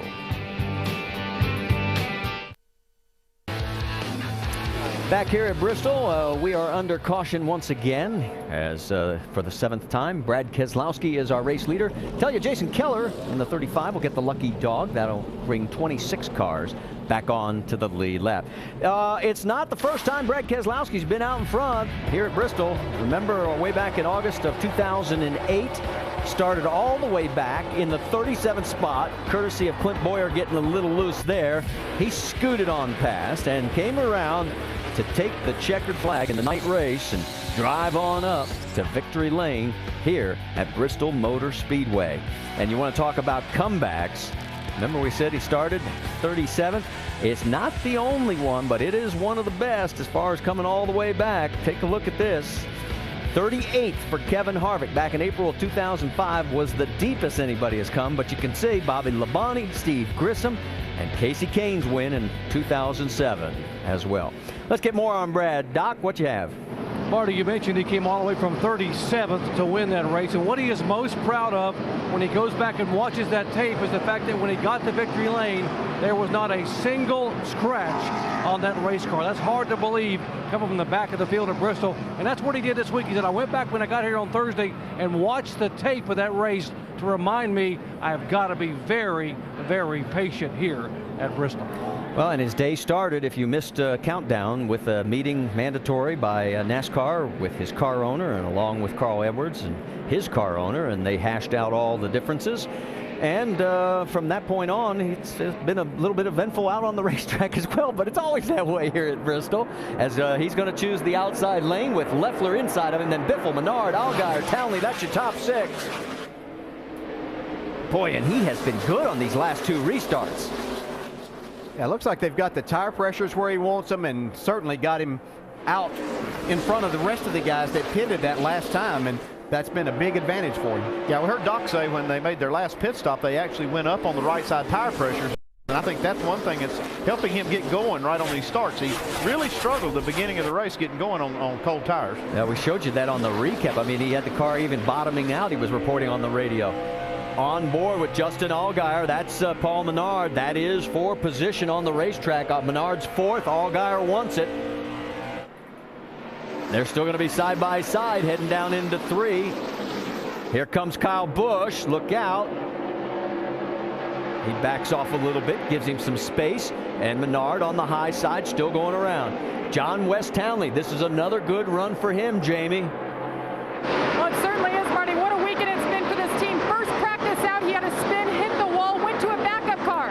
Second practice, the backup car caught on fire. They had a lot of electrical damage. They brought a third car, but they were able to fix this car up. He's out here. He started 14th, guys. He's been running top 10 now for quite a few laps. Way to go, John West Townley, the rookie this year. And right behind him is the 33 of Kevin Harvick, and 2 cars away is Carl Edwards. And again, they had a few words for each other throughout the course of the weekend. But so far, everybody has been giving everybody the needed space, so to speak. So far. So far, it's 84 laps to go. Yeah. We haven't gotten down to crunch time yet, literally. Can tell you that Derek Cope has come in. Oh, and on pit road, there was a crash between the 34 Tony Raines coming out, Derek Cope going in. No serious damage to either car, though, folks. So we'll keep the action right out on the racetrack for you, because there is now the gap. Brad Keselowski by 0.7 of a second over Greg Biffle, and he's back to third. Then fourth is Justin Allgaier, almost another second back. And I want to ask you guys, all of a sudden now we're seeing a couple of cars trying to pull away, and we're seeing the biggest gaps of the day. Why? Well, you got some cars on different strategies. You got the 22 car now. He's made some adjustments to his car. No, he's got a fast car. He sat on the pole, and now he's out front. But running second, you see Jason Leffler, and he's got older tires, but he's holding in there pretty well running second. Yeah, and I think it's a product that Kyle Busch and Carl Edwards, who I think have the 2 next best cars here, got caught back in traffic on those restarts, and so that's giving Brad Keselowski a chance to get out front and get going. Kyle Busch, Justin Allgaier, that is, for the 4th position on the racetrack. You know, you mentioned as we continue to watch that battle, Jason Leffler, as he has got the older tires of everybody in the top 6 positions. Well, Leffler has top 10 finishes in 4 of his last 5 Bristol races. As this battle continues, we're going to step aside with 78 laps to go. Brad Keselowski still out in front. That gives you an idea just how far he is in front of this field. We'll be back after this message and a word from our ABC stations. Our aerial coverage brought to you by DirecTV. Learn how to win $1 million. Just go to directv.com/NASCAR. We're here at Bristol Motor Speedway under our 8th caution of the day. Well, with 72 laps to go, the race lead's held by Brad Keselowski. Let's go back and show you exactly why we are under this caution. Keep an eye on the 23. You can see Coleman Presley there trying to make a pass on Mike Bliss, but car pushed up into him. Yeah. I just wonder if that wall being, just a little bit, taking some of that racing room away from those guys didn't have even contribute to this just a little bit. He had a great run going, guys. He was running 15th at the time. That was for position. You can see the net result of the damage as he nursed it back to pit road.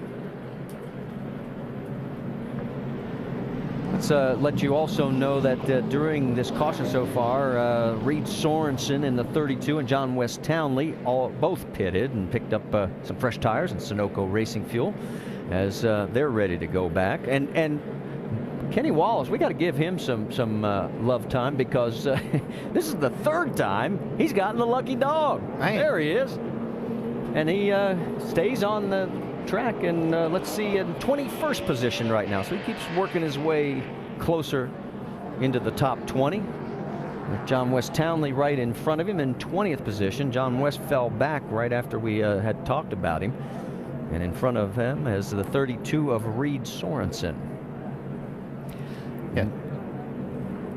Now here is, go ahead. Kelly Byers right here. What a job, man, he has done. He got his car torn up really good in that one crash, and they fixed it back, and he's driven himself all the way back up into the 11th spot. Right. Now, he was 28th back on lap number 149, and right now running 11th. So a good comeback with a car that you see that left corner right there. I mean, it's caved in pretty good, but they've done a good job of keeping that spoiler up there where it needs to be. And Scott Lagasse has had an eventful day, all the way back to 30th at one point, and he has now fought his way back to the 12th position. How about Mike Bliss? He's running 13th after being as low as 41st in this field. Then Michael Annett, also an eventful day for him. He had dropped back as far as 38th, currently has 14th on the racetrack. And the 05, and this is a guy we haven't mentioned all day, but boy, you talk about giving some credit to a team that doesn't have a lot of money. Willie Allen, his slow spot of the day was 28th, but right now, Willie running in the 15th position. Right alongside Mike Wallace, who turned 51 back on March 10th, so we'll wish him a belated happy birthday. He let me know that daughter Chrissy's going to be in one of his team cars at Talladega, so we'll see her again. And there you see the 6 of Ricky Stenhouse Jr. He's had an eventful day, as you can see. Again, a lot of cars have gone 29th, 30th, even as far as 41st. He's come back to 17th. We're getting ready to go back to Green Flag Racing. It is Brad Keselowski on the high side, Leffler, Biffle, Allgaier, and Edwards. That's your top 5. And again, boy, I'll tell you what, Brad has got himself dialed. Yeah, and his teammate got a nice break there too by being able to start up on that outside, and he's going to get himself into second. So Justin, Team Penske running 1-2, third place right now with Jason Leffler. We already documented how well he has run here at Bristol, getting into the top 5. And there's Carl Edwards in 4th, and here comes Kyle trying that low side underneath Greg Biffle. Yeah, and Carl Edwards got a nice break there by being on the outside too. He was able to pick up a couple of spots, got himself in a good position if he can hold off Kyle Busch right here. Kyle trying to make that low side work, down into 3. Joey Logano just a couple of cars further back, and Scott Wimmer, who is giving that 7 ride its best run of the year so far.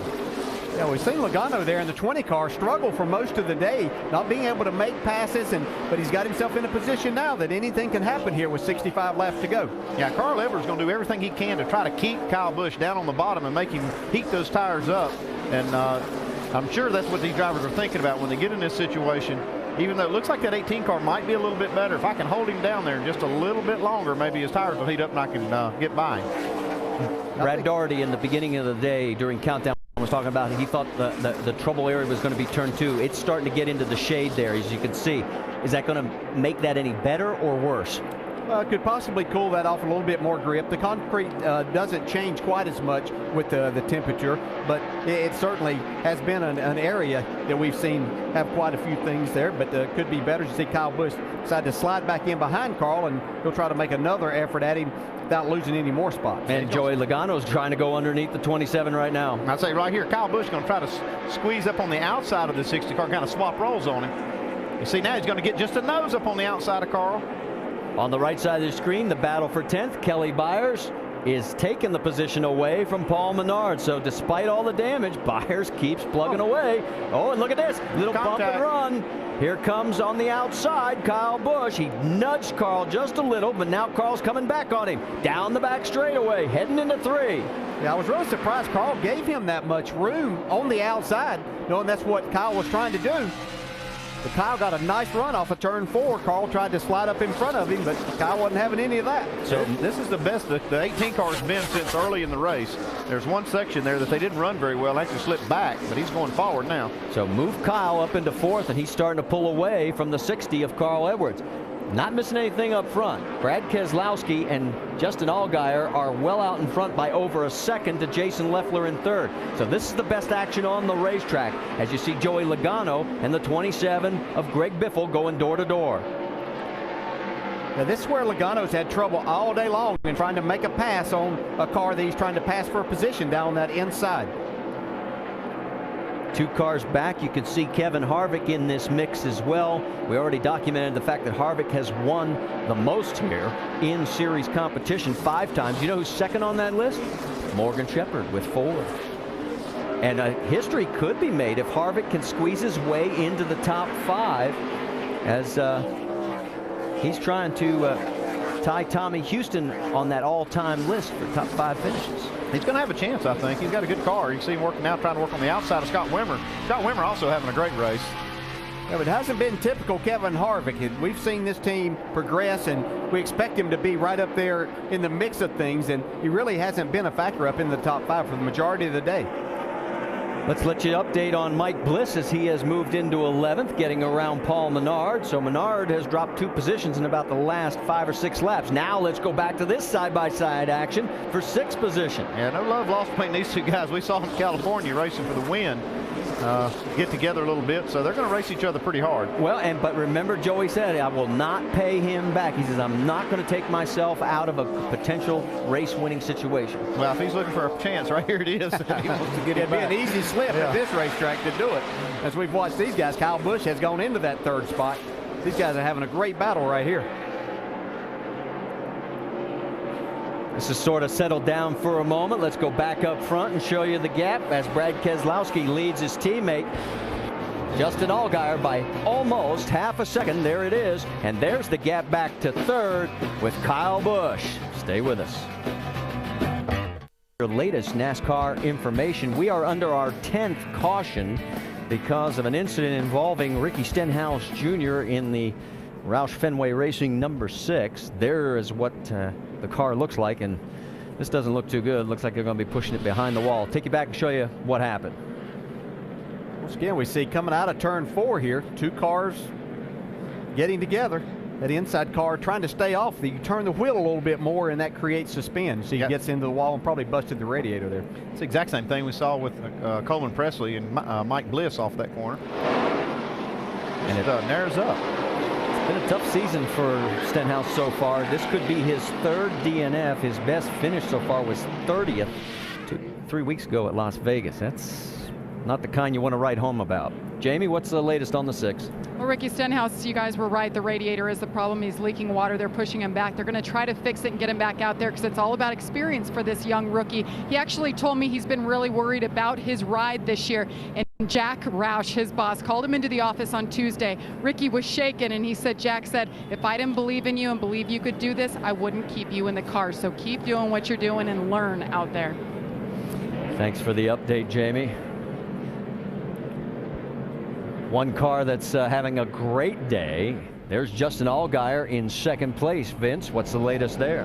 Well, you know, we're under yellow now, but just before that previous yellow, Kyle Busch had been pressuring Justin Allgaier in his back bumper. Here's the conversation between Allgaier, crew chief Chad Walter, and then right at the end, Roger Penske. You're doing all right, man. If If you got to let him go, let it happen in a hurry. Get back in line. Good steady work there, Justin. Just good steady. If he's got more than you have, don't listen to forever running for the points. Just use your head, bud. 4, thank you, Roger. Of course, it's been another good run for Allgaier, who started 30th today. Chad Walter, the crew chief, says there's been a big progression in Justin since last year, saying last year he was fast because he didn't really know any better here. This year, he knows the track, has a handle on it, and he also understands the car better. It's making a big difference in the progression of Justin Allgaier. And I'll tell you what, Allgaier and Chad Walter, they were very confident before this race today, even starting 30th, and it's playing out. Well, his best finish in his career is 4th earlier this year. There's Roger up on top with Parker Kligerman to the right of our screen. Penske's only NASCAR 1-2 finish, the 2008 Daytona 500. Ryan Newman first, Kurt Busch second. As the pace car is ready to pull down, let's reset it for you. Brad Keselowski, Justin Allgaier on the front row. Then Kyle Busch, Jason Leffler. Row 3, Carl Edwards, Greg Biffle, Logano, Harvick, Byers, and Bliss. That's your top 10. And here we go for the final 44 laps. I was wanting to see how Allgaier handled this situation starting out on the inside. He spun the tires, but got a nice run through turns 1 and 2. Let me tell you, the 28 got the lucky dog again. There must be a record for Kenny Wallace getting 4 of them. Allgaier went high there, but Kyle was not able to take advantage. Here comes Carl trying to go underneath on the low side, and he may get it done on Greg Biffle. And he may not. Yeah, he may not. Well, he's going to try to use this 10 car as a pick there. Jason Leffler. That 10 car is pretty good, though. Even though he doesn't have as fresh of tires, he's running good. Yeah. See Biffle now trying to get up on the outside of him, and not going to get it. Gets into it. That helped Carl Edwards a lot there because Leffler had to get out of the throttle after getting a little tap. Leffler's tires are 45 laps older than everybody else around him. He last pitted on lap 147, and we've only got 41 laps to go. See Carl try to jump in the gas, see if he could clear him there. Still not able to make that pass. Yeah, he got a good run off turn 2, though. And he's going to get past him. He'll make this pass now and get clear off 4. Comes Harvick to the inside. I was just going to say, watch out for Kevin Harvick. He is trying to close also. And Logano's stuck behind Greg Biffle. So if anybody make the bottom work, Kevin Harvick can. And I've been watching for the last 100 or probably 75 laps that the 22 car's been out front. He's been on the bottom of the racetrack, and that's something that we didn't see earlier in the race, especially as Casey Kane was using that middle to high line to make it work as he led a good portion. This 4-car gaggle is for position, and Harvick trying to punch his way back into the top 5, and it looks like he may finally do it. And if he could stay in the top 5, we mentioned it, it would give him his 123rd top 5 finish with time with Tommy Houston, most all time in Nationwide Series history. And he is off to the races, as they so to say. Joey Logano's gotten around the 10. Biffle's been the big loser in this whole mix. He's not been able to clear the 10. He finally gets to the low side. And here comes Bliss. See, the 10's really struggling right now with those older tires that he has. It's really starting to show up. So it looks like this is finally settled down. Bliss is going to try and make a little action in there as well. That would be for 8th position. And right behind them in 10th is Kelly Byers with that great run going despite all the damage. There's the Penske team running 1 and 2 on the racetrack with 35 laps to go.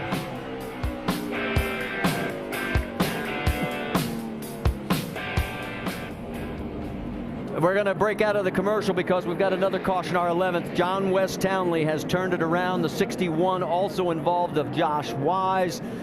And it looks like 21's day might turn be around over. and go. Oh, bud.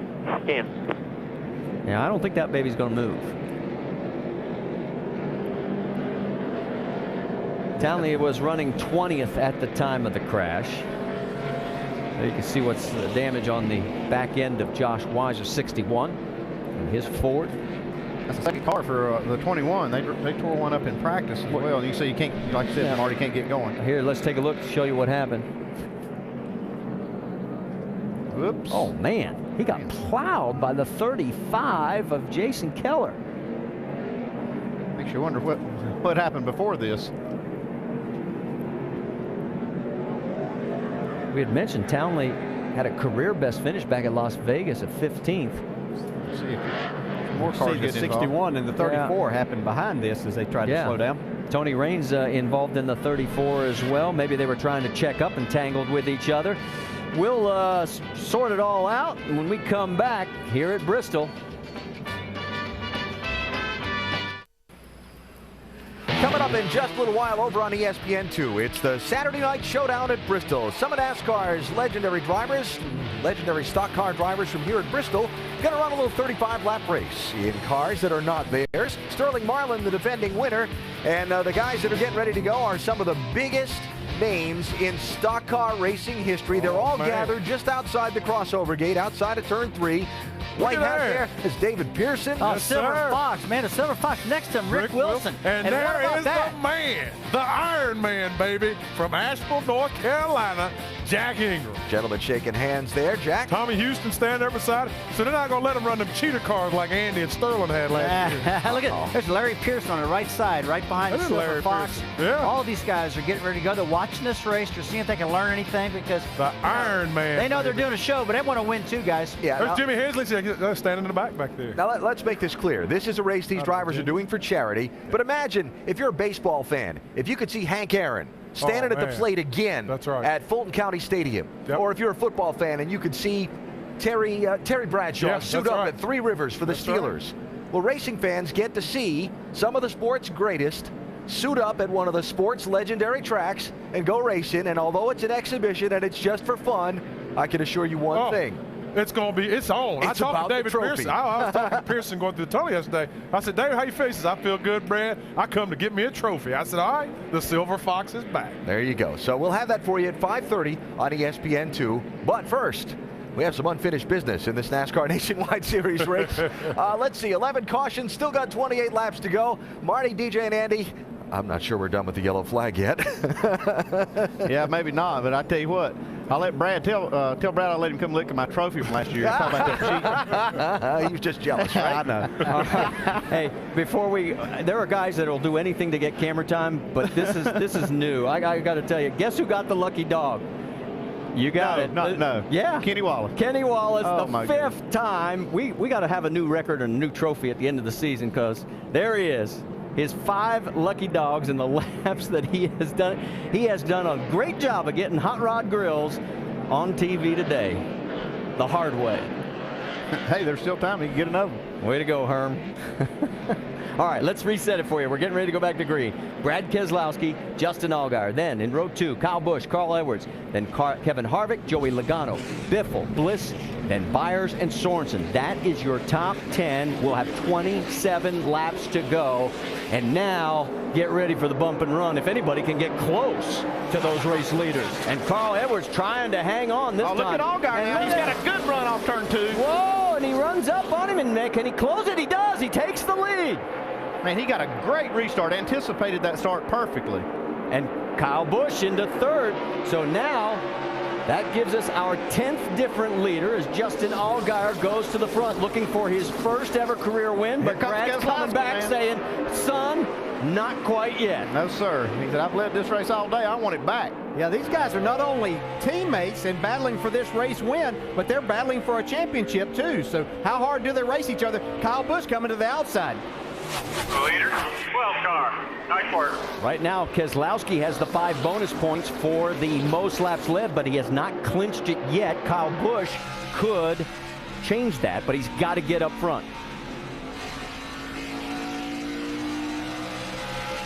Let's update you on the 21. John West Townley was treated and released from the infield care center. There you see the top 5 on your screen.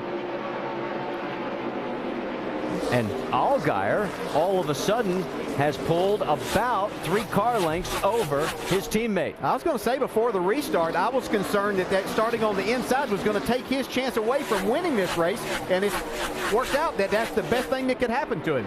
He's going to be hard to beat now. He's got the fastest car on the racetrack, and even though he's got some heavy hitters behind him, I don't think they can beat him. Well, he's coming up on some lap traffic. That's Michael Annett, who is 1 lap down already.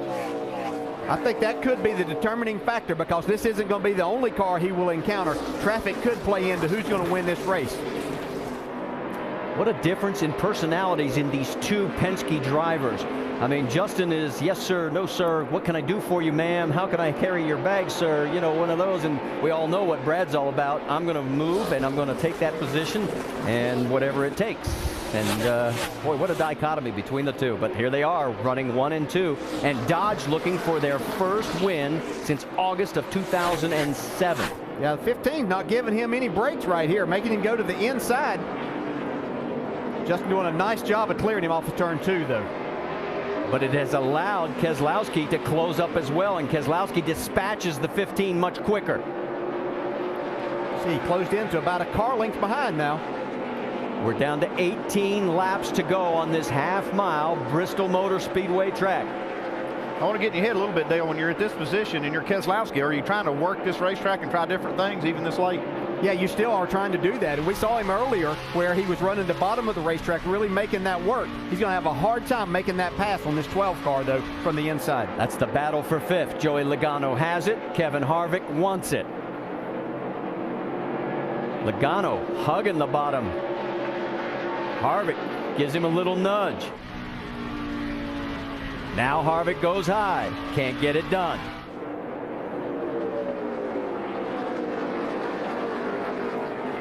Gonna try the high side again. And Logano, for the first time today, somebody's been able to hold somebody off on the low line. Yeah, so far. But here comes Harvick now. He's still working that outside. I think he really does want that outside groove. He's not going to try it on the bottom. Let's show you the battle for the race lead, left side of your screen.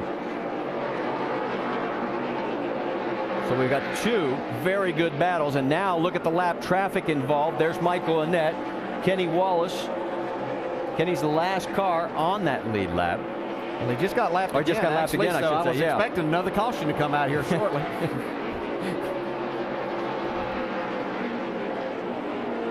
Allgaier working that high side. He had told us throughout practice, he said, my car likes it about a car length to a car length and a half up. And boy, that's where he is right now. In fact, about 2 car lengths up to be exact, as he is holding station now with about 11 laps to go this time by. Andy, and I'm going to go back to something you just asked. I think Brad is really searching, too, to see where can I get a run here in these last couple of laps. And I think you're exactly right. He's searching around right now to see where he might be able to get up beside him. Well, let me pose this question. If we come to bump and run time at the end, do you bump and run your own teammate? Well, we've seen Keselowski do what it takes to win, and I think that'd be the last guy they would do it to. But if it takes it to win, I believe he would do it. Actually, I think he would move him. I don't know if he'd wreck him, but he'd probably move him. I think he hits him enough to get him out of the way. I think when it comes time to win, that that teammate thing's out the window. You don't want to wreck the guy. Find out. Right here, these cars are locked together now. Next time by, it'll be 9 laps to go. The good thing is they put some distance on Kyle Busch, who's in 3rd, so it'll let these 2 guys battle for the win. Justin Allgaier looking for his first career victory. Keselowski looking for number 7, and here comes that lap traffic you were talking about. Exactly. Dale was talking about it, and here it comes, and this is a couple of cars they've got to negotiate, but they've also got some other cars in front. I believe that will play into the finish. Eric McClure gives way to both of them. The race leaders get past easily as the laps continue to wind down. This time by, 7 to go. 7 more times, hit your marks. Well, you know that Justin Allgaier's heart is just beating out of his chest right now. Here he is in a perfect position to win his first nationwide race at a great place like Bristol. Harvick still working Logano on the outside, or trying to get on the outside of Logano. That is for 6th. You know, you talk about first-time wins, and it's getting so close on the left side. Here comes Keselowski. He slides up. He's got to get out. Slows down just momentarily. And that lap traffic we talked about is right ahead of him. We've had 5 other drivers pick up their first career wins here at Bristol. Jeff Fuller, Bobby Labonte, Phil Parsons, Martin Truex Jr., and Rick Wilson, who you'll see in the Legends race. This time by, it'll be 4 to go. Clear. Don't worry about it. Hit your marks up high. I think Allgaier has to stay committed to that top side. Make Brad try to pass him down there. Yeah, we're hearing that he's really tight off the corner, and that's what's giving him the most trouble. He's going to have to deal with it, though. He's just got a few laps to go. Brad looks better off of 2. Justin looks better off of 4. I think some of that may have to do with what you talked about with that shade off of turn 2, Marty. That may be helping him quite a bit there. Next time by, just 2 laps to go. Look at the captain. 2 more, Justin. The expression never changes. Parker Kligerman, fist in the air, saying, go get him. Kenny Wallace gets out of the way. Next time by will be the white flag. Out of turn 4. Here he comes. Everybody, here's your white. Half a mile to go. It's been 939 days since a Dodge has tasted victory in the NASCAR Nationwide Series. And today it looks like they may go 1-2. Hold on. Final corner. Through the turn. Justin Allgaier's going to do it. He gets his first Nationwide Series win. And we got Logano in the wall back here. Yeah! That's what I'm talking about right there, boys. You guys are awesome. What a great win for Justin Allgaier. Yeah, I think they'll say that about their driver being awesome. What a great job he did here today. Logano was running 5th. He does get it refired and finishes 14th. Give it to him. And the captain goes 1-2 for the first time in the Nationwide Series and the second time in his NASCAR career.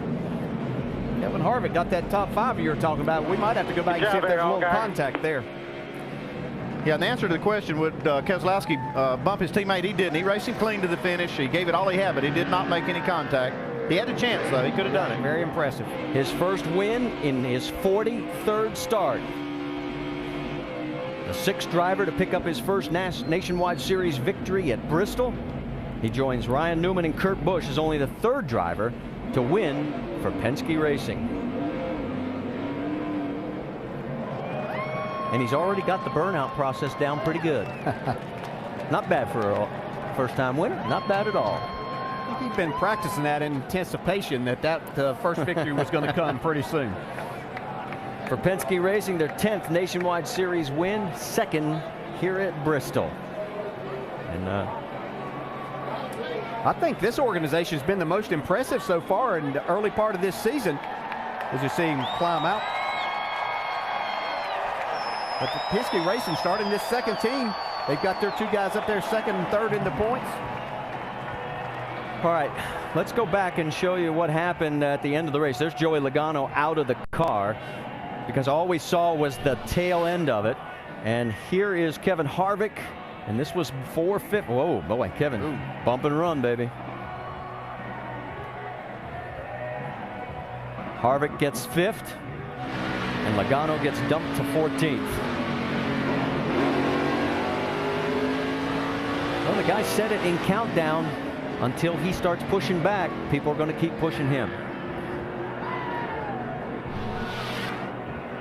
For Harvick, his 123rd top 5, tying Tommy Houston. Let's hear from Kevin Harvick, Dave. Well, Marty, he ended up with that 5th place spot, just debriefing a little bit with crew chief Ernie Cope right now. Kevin, what happened with the contact with Joey on those final lap? I just raced with him, and you know, he kept chopping me, and I got in there and just got in the back of him a little bit, and hate that happened. Good day for our Ream Chevrolet, and you know, you just got to have a lane to race, so you got to do what you got to do. Sounds like Bristol, guys. So I'm sure that if you talk to Logano, you will get a different story, but we can been told he has chose not to comment at this time. Jamie Little asked him, and Joey obviously wants to take a few moments and gather his thoughts. Now, sometimes in this situation, you're just better off not saying exactly what's on your mind at this time. Well, Dr. Jerry Punch is caught up with Brad Keselowski. Brad, how about the afternoon here for the Penske guys? 1-2, and what an effort for your teammate getting his first win. Yeah, I'm real proud of Justin. He ran a good, hard race. Had the opportunity on the restart to, you know, use me up, and he did, but that's cool because, you know, I wrecked him here last year, so I had one coming, but you know, he's been running great, and I'm really happy for his team and really happy for Roger Penske. You know, just a great effort for our Nationwide Series. I hope everybody back home is really proud of that one at Penske Racing. So we sure are, and glad to have another solid finish with the Discount Tire Ruby Tuesday Dodge. This gets us right where we need to be in points, and I'm sure we're closing in on there on that point lead. So I feel really good about our effort and feel really good about how we're running. Really proud of this team. There was a debate upstairs, Andy and DJ talking about if you could have gotten back to Justin because it's for the win, even though your teammates, would you rub a little bit? Well, I did get back to him. I had the opportunity to, and you know, just erred on the side of caution. last thing I need is to wreck either one of us. That's not what our program needs. It's still a relatively new program, and we need to get solid finishes and win. So I hope everybody's happy and proud with that at Penske Racing, and put on a good show there for the fans. So we're proud to be here. Great job today. Thank you. Marty? Well, Doc, and you can tell him he has narrowed the points gap to 26 between he and Carl Edwards. Carl finishing in the 4th position has 670 points. And Justin Allgaier will move into 3rd. Well, there is victory lane. Let's go to our Hellman's Victory Circle.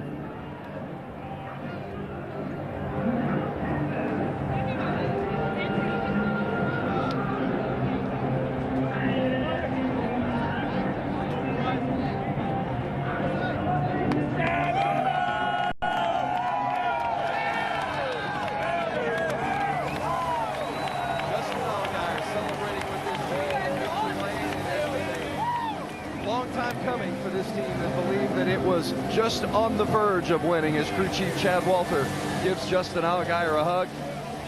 Justin, I was chatting with Chad this morning in the hauler, and he said, I don't want to jinx us.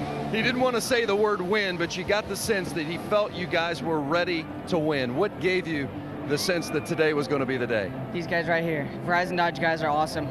I just got to thank Lowell McAdam and everybody at Verizon Wireless. They came on board with somebody from the Midwest that was trying to make it in this industry, and I couldn't be happier to be here. We got to thank all of our sponsors. I mean, we got the best sponsors in the world. I mean, we got Dodge behind us, Penske Engine Power, the guys at the shop. Man, I'll tell you what, this is an unbelievable win. We want to thank the fans. I mean, this is why we do what we do. That battle with Brad at the end was awesome, and I couldn't have been happy to see 2 Penske cars up there running for the win. Last season, Rookie of the Year. This season, running for the championship. You get your win early in the season. You raced your teammate to get it. What does this first victory in the Nationwide Series mean to you? Feels pretty awesome. I have to admit, it's pretty unbelievable. But like I said before, it's all to these guys. I mean, great pit stops all day long. We had a great car in practice, and I screwed up qualifying and didn't get the run we really needed, and we had to start 30th. But Chad told me, he said, if you're there all day long and you push it really hard, you'll be in victory lane. And we're here, so we got to thank, again, I want to thank Verizon Wireless and Mobile One and Snap-on and Mazak and PPG and all of our associate sponsors of the team. I mean, they're the ones that keep us running, and just, this is unbelievable. I hope this is the first of many to come this year. That's all I can say. Thank God, too. I mean, this is an unbelievable day for me.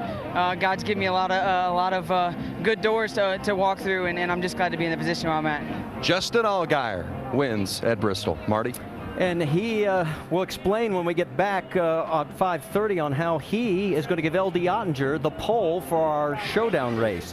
While we've got a chance, let's give you the ticket to the race, and we've got a number of dates that we can show you. All you have to do is log on to NASCAR.com/tickets. Next stop, 2 weeks at Nashville Super Speedway on April 3rd, then on to Phoenix, Texas, Talladega, Richmond, and all the way down through Kentucky through the month of June. That's going to wrap up our race here at Bristol Motor Speedway, but make sure to switch over to ESPN2 for the Saturday night showdown that will be going shortly. And Monday, check out the live 2-hour premiere of Dancing with the Stars at 8 Eastern on ABC. Congratulations once again to our race winner, Justin Allgaier, as he becomes a first-time winner in the NASCAR Nationwide Series. We'll see you in a couple of weeks. Well, actually, we'll see you in a couple of minutes if you switch over to ESPN2. For our entire ESPN on ABC crew, I'm Marty Reed. Till we meet again.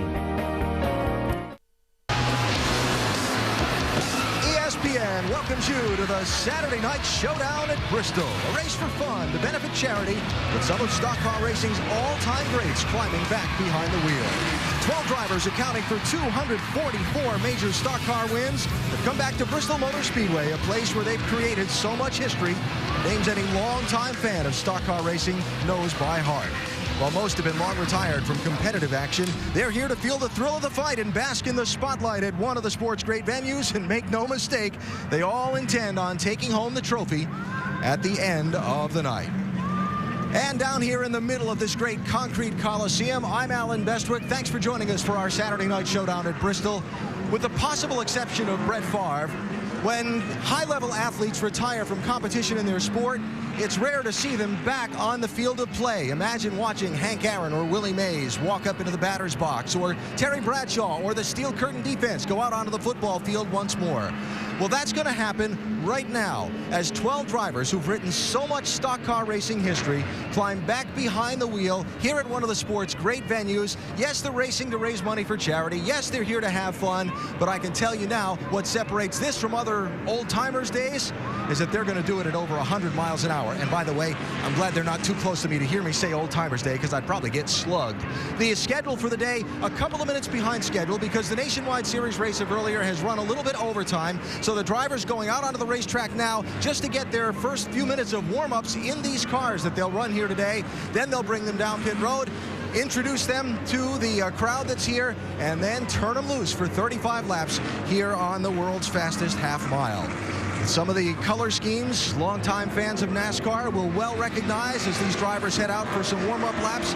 These cars that they're running are not cars that they've brought with them. These are cars that the Bristol Motor Speedway has put together that normally run on the USAR Pro Cup Series. There's David Pearson, the Silver Fox, and boy, what a familiar paint scheme that is to longtime fans of NASCAR racing. Pearson getting ready to go. He was supposed to run this race a year ago, was not able to be in it because of a little back problem, but he's back here today, and he's looking for a trophy here at Bristol.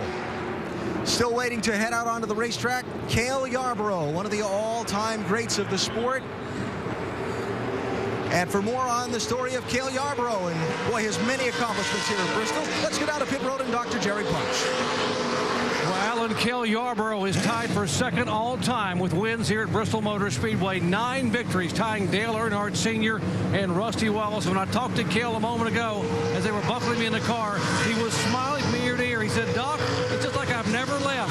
I'm excited to get back in the car. I want to get on the racetrack, and I want to be in victory lane for win number 10 when this day is over." These guys are serious about getting back on the track and reliving some great memories here of NASCAR at Bristol.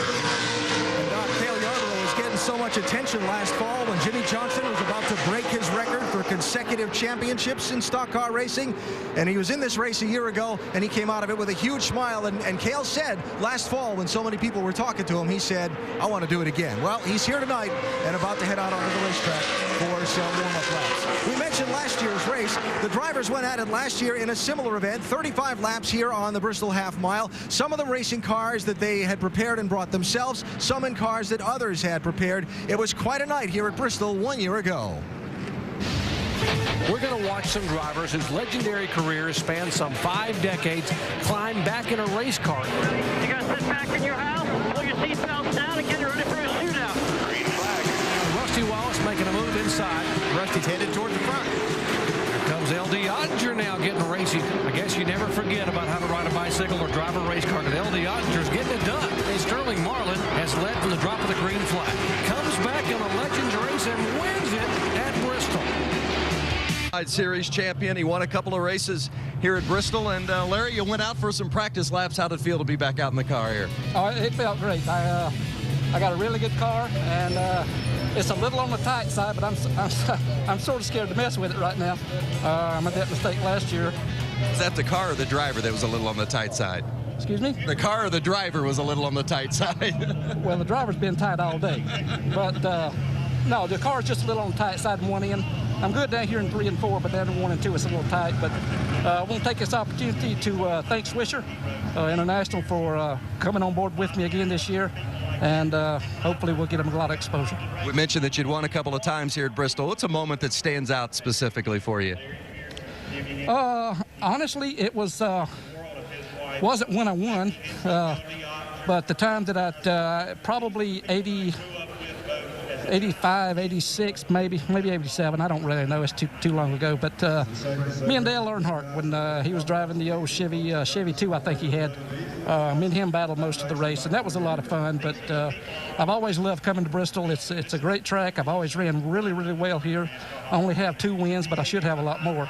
But you know, it's just a lot of fun to come back, and I really appreciate Bristol Motor Speedway for putting this on for us and letting us come back up and race. Thanks, Larry. Great to see you. Larry Pearson. Let's go to Jamie Little. And Rick Wilson, another one of those legends. He's had a couple laps out there already, working up the sweat in the car right now, but he too has some great memories here. Back in 1989, he won his first nationwide series, what was then the Busch Series, from the pole. What a day that must have been. What was that day like for you back in 1989? Well, it was one of them days that just, kind of unreal. The car was so great. I mean, about anywhere we could go. Charlie Henderson, the Food Country gang, gave me a great car that day. And, it's just one of those days you look back and say, boy, that was a perfect race car. Well, Rick, I got to ask you, I see the sweat building up on your face. You've been out there a couple laps. What was it like? Oh, I tell you what, it's great to be back here at Bristol. First time I've been here since they redid the track. And, hey, it's still a great racetrack. Got a great race car. Food Country car is going to be good today. Hey, have a great time. Rick Wilson in the 75 car. Doc? Let's see if you know who this is in this car here. Now, we're going to give you a shot of the shoes. Now, driving, there's the floorboard, and he is wearing wingtips. Who was it always drove wearing wingtips and that coveted Goodyear hat? Well, none other than Dave Marcus, and the 69-year-old Wausau, Wisconsin driver is back in the car, and he has turned some pretty quick laps. Dave, how's it feel to be back in a race car? Feels really good. I mean, better than I thought. You got up to speed pretty quickly. You think you got a good shot at pulling this one off? Well, I mean, you never know, Jerry. A lot of us haven't driven in a long time. I mean, I haven't driven since I retired. Of course, I've done IROC cars up till the fall of '06. But the car feels good, and I feel comfortable in it. And, got it up to speed pretty quick. I'm happy with it. And you got him. You're one of the youngest guys in the field at 69. Is that right? Well, maybe that's an advantage, huh? Hey, have some fun, Dave. All right. Thank you, Jerry. And I want to say hi to everybody at Camp 28 in Rib Lake. All right, Dave Marcus coming down. He's retired up in Wisconsin running a hunting camp. Let's go to Alan Bestwick. All right, Doc, thanks. I'll tell you, you were talking about Dave getting out there up to speed in practice. Some of these guys went out in just a couple laps. They were running in a pack, and you could see those competitive juices flowing.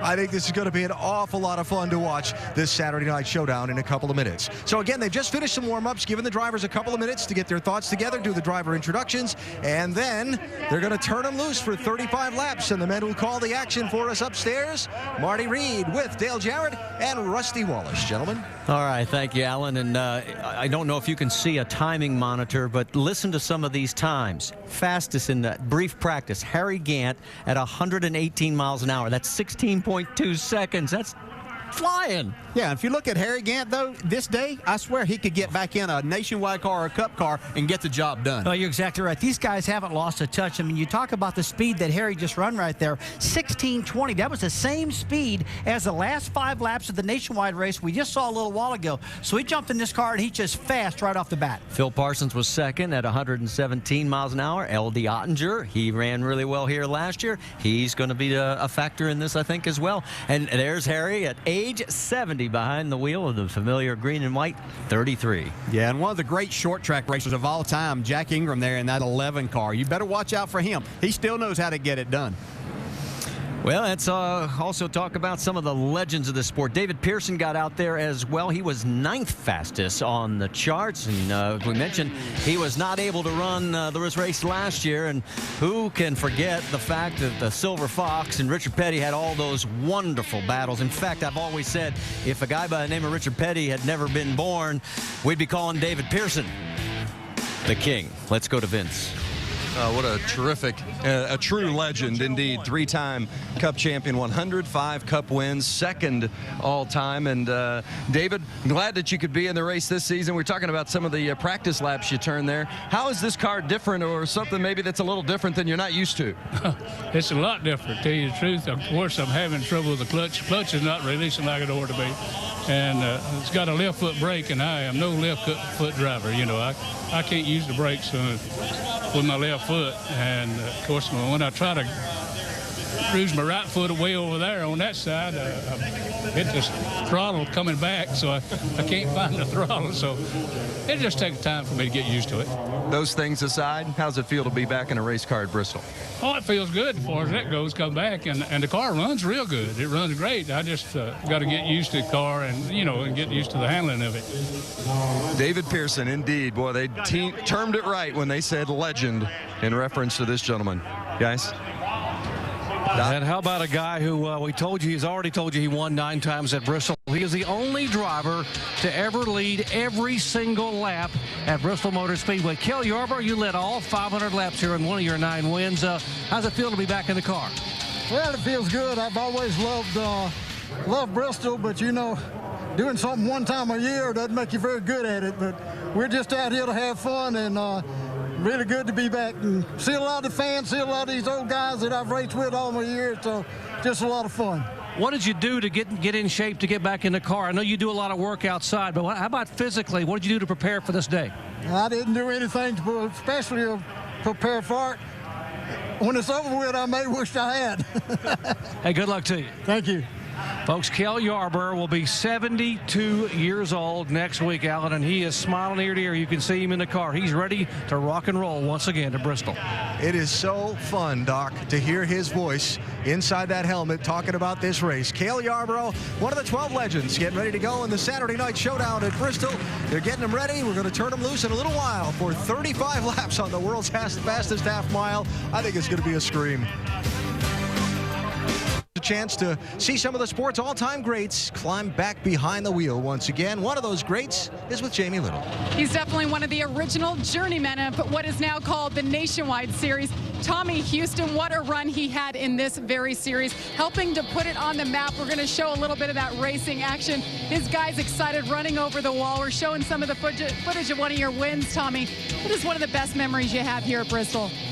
Well, I've had a lot of good memories here. I remember when the track was really rough and we ran real well. And I remember when we led a lot of the race, and Martin thought the race was over with and pulled in that time. And David Green won the race and we ran second. But, you know, I've got a lot of really, really good memories.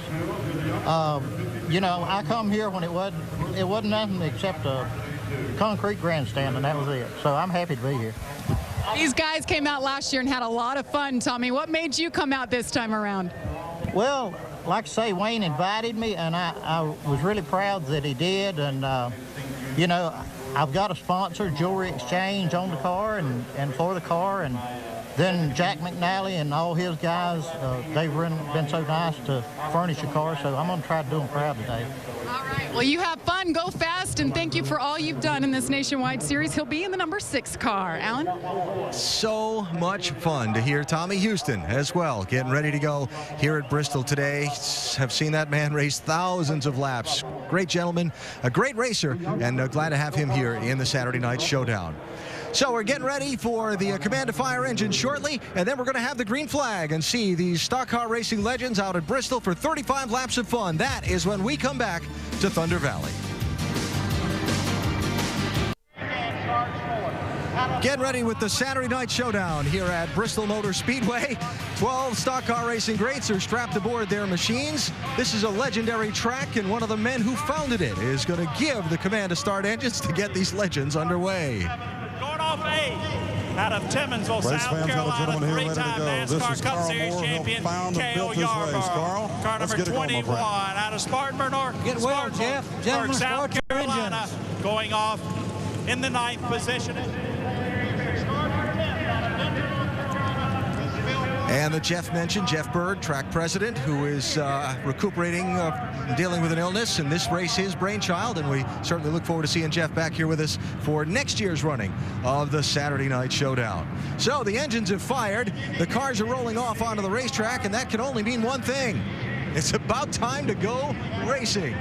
Let's go upstairs to Marty Reed, Dale Jarrett, and Rusty Wallace. Gentlemen, this should be fun. Yes, it should, Alan. And let's explain how these gentlemen obtained their positions on the grid. For example, L.D. Ottinger is going to be on the pole. It is thanks to the courtesy of Justin Allgaier winning the race. That's right. There were certain drivers in the race earlier today. For example, Jimmy Hensley had Brad Keselowski. Keselowski finished second, so Hensley starts second. Kyle Busch finishes in the top field and third, and so Jack Ingram is third. So that gives you an idea. There's your starting lineup with Tommy Houston, Dave Marcus, Harry Gant, Charlie Glotzbach, Rick Wilson, Larry Pearson, Cale Yarborough, David Pearson, and Phil Parsons. Let's dial up our in-race reporter. It's handsome Harry Gant. Harry Gant, Rusty Wallace up here in the ESPN booth. You got us? I got you loud and clear. Harry, it's been a long time since you've been here. This racetrack's brand new since you drove it. What's it feel like out there? Feels pretty good so far. Only got to run 5 laps. All right, buddy, you have a great race out there. We'll be pulling for you. Appreciate it. We should point out we do have one to the rear. Jimmy Hensley, actually they changed cars, and since he was not that familiar with it, he is scheduled to be in the number 7. He is now in the number 68, so he's going to pull to the rear of the field. Other than that, everybody is there's Jimmy, and so he'll pull to the back of the field as we get ready for 35 laps of racing, and green flag racing at that. Yellows will not count. Hey, well, but how cool do these cars look? They've got these things painted up like these guys drove in their heyday, and really good-looking race cars. About 200 pounds heavier than last year's cars that they drove, which were late model stocks. These are Pro Cup cars from the Hooters Pro Cup Series. And what the guys are trying to do now is form up into a 4-wide salute to the fans, and that's a pretty cool deal. That is a pretty cool deal. They got to be careful doing that. So good luck with that. That's pretty tight quarters out there to try something like that. Looks like they're going to pull it off, though. We won't be giving them any ideas here for 4-wide racing. They see that it is possible to get 4-wide on here. They don't need to do that at speed. I think they all understand that. The youngest in the field is Phil Parsons at the age of 52. And the oldest, Jack Ingram, at the age of, no, David Pearson, I should say, at the age of 75. Jack's 73. One thing I've noticed about these guys, talking to them earlier, is that they really, you know, they all say we're here to put a show on. But I will promise you, Dale, these guys all want to win. I know L.G. Addinger was strong, you know, Jack Ingram, Harry Gant. And we saw that real fast lap earlier out of Harry Gant, 16:20. Very fast lap. Hey, they might be older now, but they haven't lost that competitive spirit. And when they get in these race cars, they want to go as fast as they can make the car go. All right, we've got an onboard camera with Harry as our in-race reporter, and there he is with no gloves. That's a NASCAR violation these days. Open face helmet, that's what they used to drive, the bubble goggles. Hey, we both drove those type of helmets before in the past, that's for sure. And you're bringing back a lot of memories here. He hasn't aged a bit. Look at him. I'm telling you, if you'd walk up to him on the street, you'd say, my gosh, this is back when Harry Gant was winning races in the late 80s and early 90s in the Cup Series. 70 years old. We mentioned the fact these cars are 200 pounds heavier, 150 more horsepower than last year's car, but they are running a different tire than they're running a BF Goodrich tire instead of what we would normally see in NASCAR with a Goodyear. Yeah, and I watched one of these races, the BF Goodrich is here a couple of years ago, and the tires really stuck good, and they were fast. They run all day long, over 200 laps. So they're on a really good tire, and they got really aerodynamic cars. And like you said, I mean, these things are really prepared well and fast cars. 2 more pace laps, and then we will go green for 35 green flag laps here on the world's fastest half mile as the man behind the wheel of the pace car, Junior Johnson. There he is. That's really cool. The car's pretty cool, too. Yeah, that Ford Sunliner, that was a gorgeous. great car. Dale, I think one thing I'm a little concerned about is for David Pearson. I mean, a lot of guys are left foot breakers and right foot breakers. This particular car he's driving, he was just telling us, it looks like it's set up for left foot braking, and that's going to give him a problem. Yeah, if you haven't done that, and a lot of cars that are built this day and time, unless you build them another way, are built for drivers to use that left foot. But most of these guys came up through racing using just one foot on the brake and the gas. We mentioned Junior Johnson driving the pace car. He raced in this event last year. Up on the tower, who will be waving the green flag, will be a 4-time Bristol winner. There he is, Bobby Allison. And that guy right there is my mentor. He taught me a lot about racing. Used to race in Birmingham, Alabama, go to his race shops, and he was one of the first guys to invent the front steering system on these race cars. He's a real innovator. 84 career wins. A legend in the sport and a bunch of legends out on the racetrack.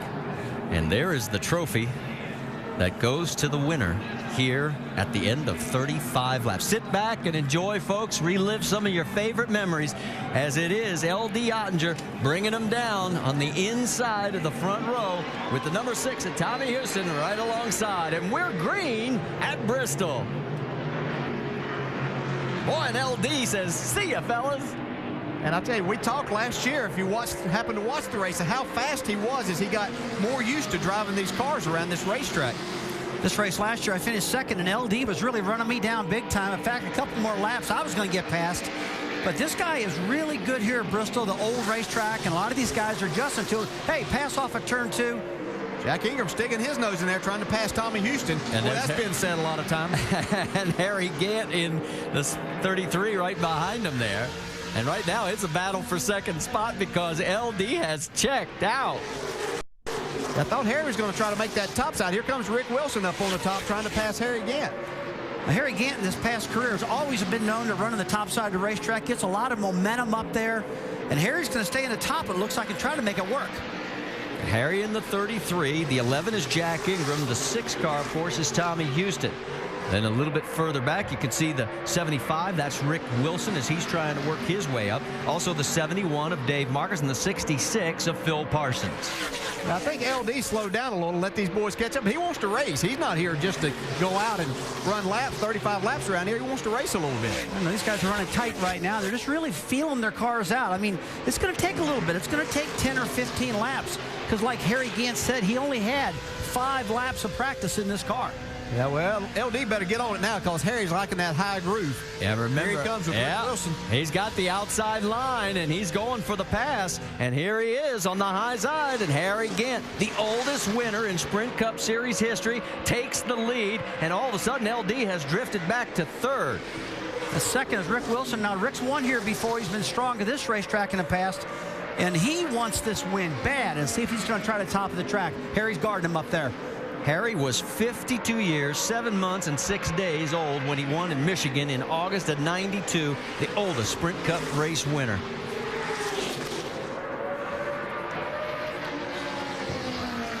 A little bit behind these guys. Jack Ingram finally did get around the 6 of Tommy Houston. You see Larry Pearson coming on the inside there. I raced a lot against Larry Pearson coming up through in the Busch Series. See the Silver Fox David Pearson right there in 17th. We talked earlier about the problem with the brake, but here's a pass for the lead, Rick Wilson. And Wilson is going to take over the top spot as we have had now 10 green flag laps under our belt here at Bristol. And these guys are running some very good speeds. I mean, 117 miles an hour for the last lap. Watching lap times around, like you said, 16:30. Oh, tough break for Cale Yarborough as he has engine smoke, and they are bringing him into pit road. So Cale will likely not finish as the window net comes down. Tough break. Oh, man, I hate to see that. I really want to see Cale run. I mean, he wanted to win this thing bad, that's for sure. See Phil Parsons there trying to get around LD Ottinger. They get battled a lot in the Busch Series back in the 80s.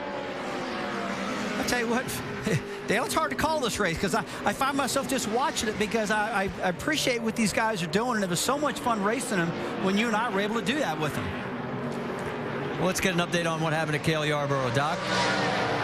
Well, Cale Yarborough said when they waved the green flag, the thing began to tighten up, and he got harder and harder, and it got tighter and tighter. And obviously, these cars are owned by regular Pro Cup drivers, so he didn't want to take a chance on having the engine come apart. So he just backed it down here and came down pit road. A tough break for a driver who was so excited to be back here and maybe get win number 10 at Bristol. LD Ottinger in 3rd, and right behind him Phil Parsons in 4th. As you see on the right side of your screen, Cale getting ready to climb out of the car. Especially what I think you're talking about, just watching these guys. What's really cool, we kind of grew up, we're at an age that we grew up watching a lot of these guys race, and then we had the opportunity to race with a lot of the guys. I think we finally figured out we raced with and against each one except for Charlie Glotzback.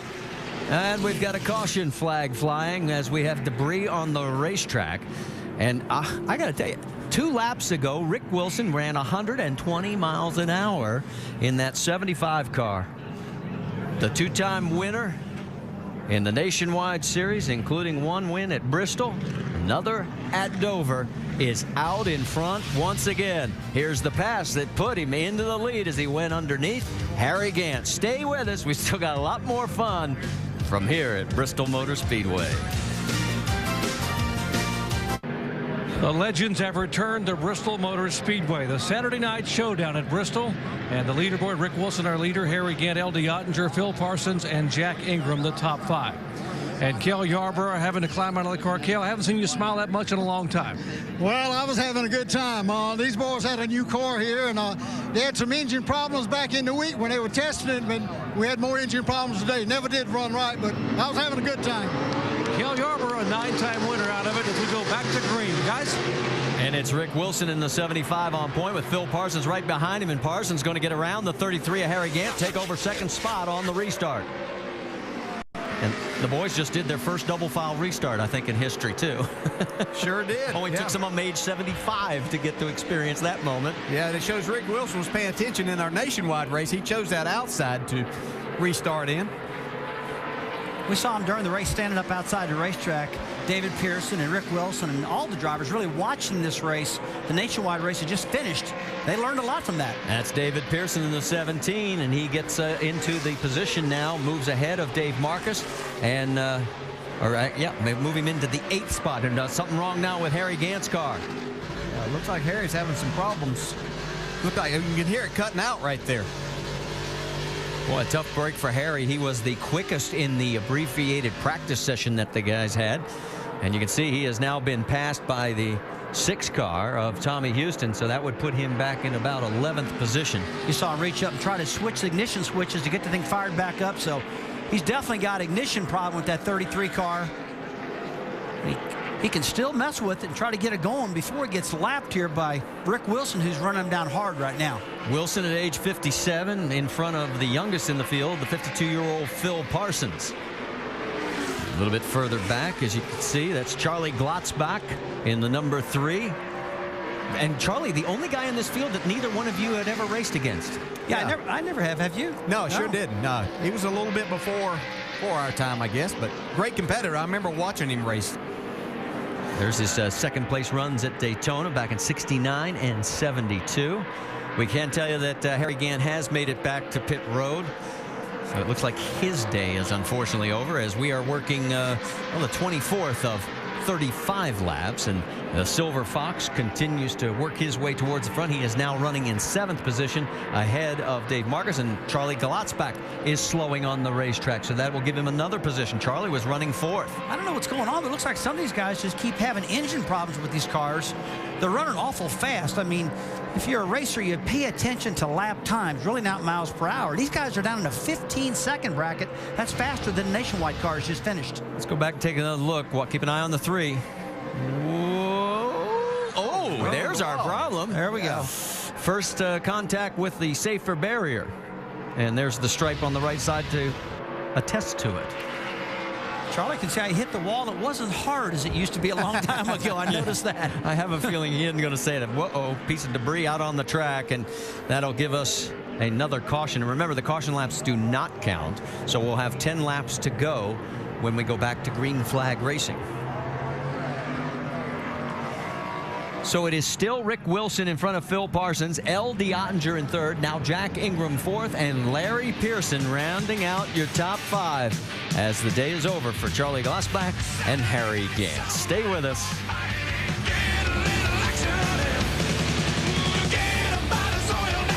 He is a couple of laps down, but going to continue. It is Rick Wilson, Phil Parsons, L.D. Ottinger, Jack Ingram, Larry Pearson, and Dave Marcus. That's your top 6, followed by David Pearson, Tommy Houston, Jimmy Hensley, Charlie Glotzbach, the cars that are still on the track. And we're back to green flag racing with 10 laps to go. Rick Wilson is flat, been getting through that gearbox. He did a big jump on Phil Parsons that time. Well, the guy I'm still amazed with, as we look back a little bit further in the field, and you can see Jack Ingram as he is duking it out with Larry Pearson. That's a little bit further back as a battle for 4th continues. The guy right in front of him, L.D. Ottinger, age 71, proved that last year was no fluke. He's running 3rd. Look at him there. These guys haven't lost much at all. They really haven't. I mean, I know I'm harping on these lap times, but that's how I'm judging how they're running, and they're really laying some big laps down. He almost hit it. What was he? 3rd last year, LD was. And this is a race he wanted to get back to and run real bad, so he's doing a great job out there. See his best finish here at Bristol, a 2nd place. We've caught up with Harry Gant. Dave Burns, I think you got him. Yeah, Marty, pretty obvious he had a great car before the motor went south there. Harry, how good was that car? It was real good. Bertie and the guys, they done a super job on this thing. It was great. I was saving the right rear a little bit, running a little loose. definitely the power plant, right? Definitely the power plant, right? Oh, yeah. It broke a valve spring, or a couple of them, I think, maybe on the restart, because it felt like it got a little weaker right before that. Thanks, Harry. Did you hear him, Marty? He was saving it. He had something left. Oh, I'll tell you, this is so much fun. Bad news for Dave Marcus fans. Oh, no, and Larry Pearson's going to slam the wall as he turns it around. Oh! And Charlie Glotzbach T-bones him. Red flag is immediately displayed at start-finish. A wicked hit right on the driver's side door.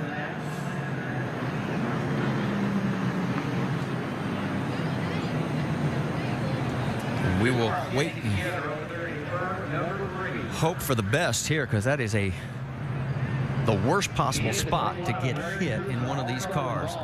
A wicked crash over here on turn 2, coming onto that track. And they need the ambulance. You can see these guys waving. All right, folks, all the fun is just the balloon has burst a little bit for all of us. Think positive thoughts. Don't want any injuries in this deal. Lap 31, we will revert back to the previous lap. That was lap 31. We would have had 4 laps to go. So we have a red flag situation right now. So Larry, the 56-year-old from Spartanburg, South Carolina, will get an update from medical officials as soon as possible. For right now, we'll just step aside and, as I said, think good thoughts.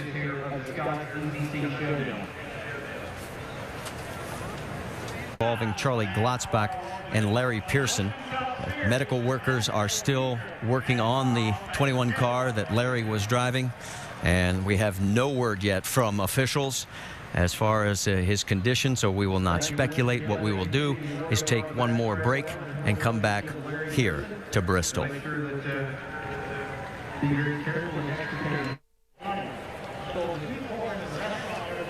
All right, back here at Bristol Motor Speedway at our Saturday night showdown, where with about 4 laps remaining, we are under a red flag condition after a very violent 2-car crash. And there is Charlie Glotzbach as he has climbed out of his car. And Charlie, at the age of 71, from Edwardsville, Indiana, being assisted over to the medical care unit. And it's good to see that he is walking with some assistance, but getting some oxygen there. And there you see in the distance the crews working on the 21 of Larry Pearson. We still do not have any word from medical officials, so unfortunately there's nothing we can tell you right now other than that they are working at extricating Larry Pearson. Stay with us.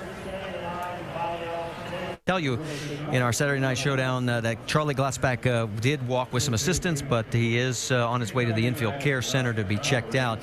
But to get more on Larry Pearson's situation, let's bring in the man who knows the most of all of us, and that's for sure is Dr. Jerry Punch. Doc. Well, guys, you hate to have to report when you're a medical doctor or when you're a trauma doc to see these things happen at the racetrack. And as you see what's happening, what they're trying to, the big orange board they're using, that is a backboard. And they've been very, very deliberate and very careful to pull some of these roll bars and pipes away to be able to get the board underneath Larry Pearson and be able to strap him with that board and pull him straight up out of the race car. You don't want to bend him. You don't want to move him. You see them putting him on that backboard. They have an oxygen bag and a mask on him, and so he would put him on the backboard and put him in an ambulance and take him out. His brother Ricky Pearson, his brothers Ricky Pearson and Eddie Pearson are there. They have sent someone over to talk to his dad David and let him know what's going on. But they have been able to get now Larry Pearson out of the car.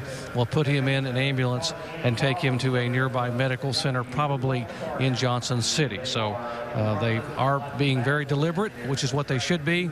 And again, the reason it's taking so long is because the car did the roll. In the old days, these roll cages were very, very close to the driver, and you want to make sure you pull the bars away from the driver and free up the legs in the lower part of the roll cage, because it was a very violent impact there in the driver's door. Doc, has anybody given you any indication of his medical condition at any point here? They have not so far, and I've seen them come over and talk to Eddie Pearson and Ricky Pearson, the two brothers who are standing there, and they have sent for a car so they can go to the medical center to meet the ambulance when it arrives there as soon as it leaves here in just a few minutes. So, all right, thanks for the update, Doc, and I know you'll pass along any further information that you get from down there on the scene. And as we said, folks, just keep thinking positive thoughts. We will pass along anything that we can get before we go off the air and before the end of this event. Who was the brother for Larry Pearson. Ricky told me he talked to Larry. He said Larry was knocked unconscious. The accident, the impact rendered him unconscious in the car, which is what took him so long to get him out. They had to cut the bars around him off and load him on a backboard.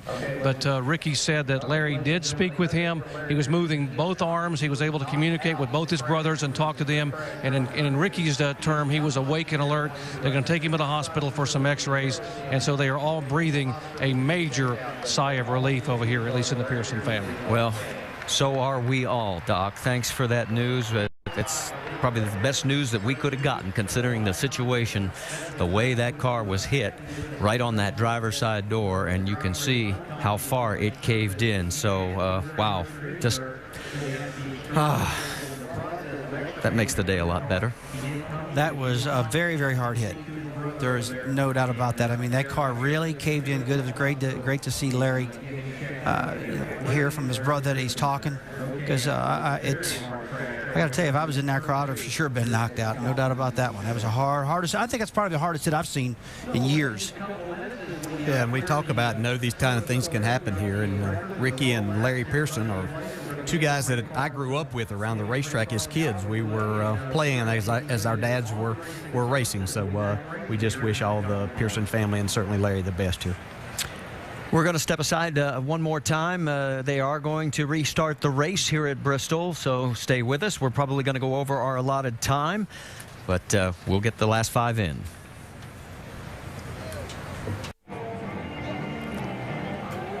Back here at Bristol Motor Speedway, where our red flag situation continues, let's update you if you are just tuning in. We've just passed the bottom of the hour with about, officially 5 laps remaining in this Legends race. A very severe crash involving Charlie Glotzbach slamming into the driver's side door of a spinning Larry Pearson. And we did, just before we went to commercial break, that's the remains of Charlie Glotzbach's car, get an update from Dr. Jerry Punch. He talked to Larry's brother. Larry's brother said he was alert, that he was able to talk to him. They are transporting him as we speak to a Johnson City hospital. If we get further information, we will pass it on. Now, we are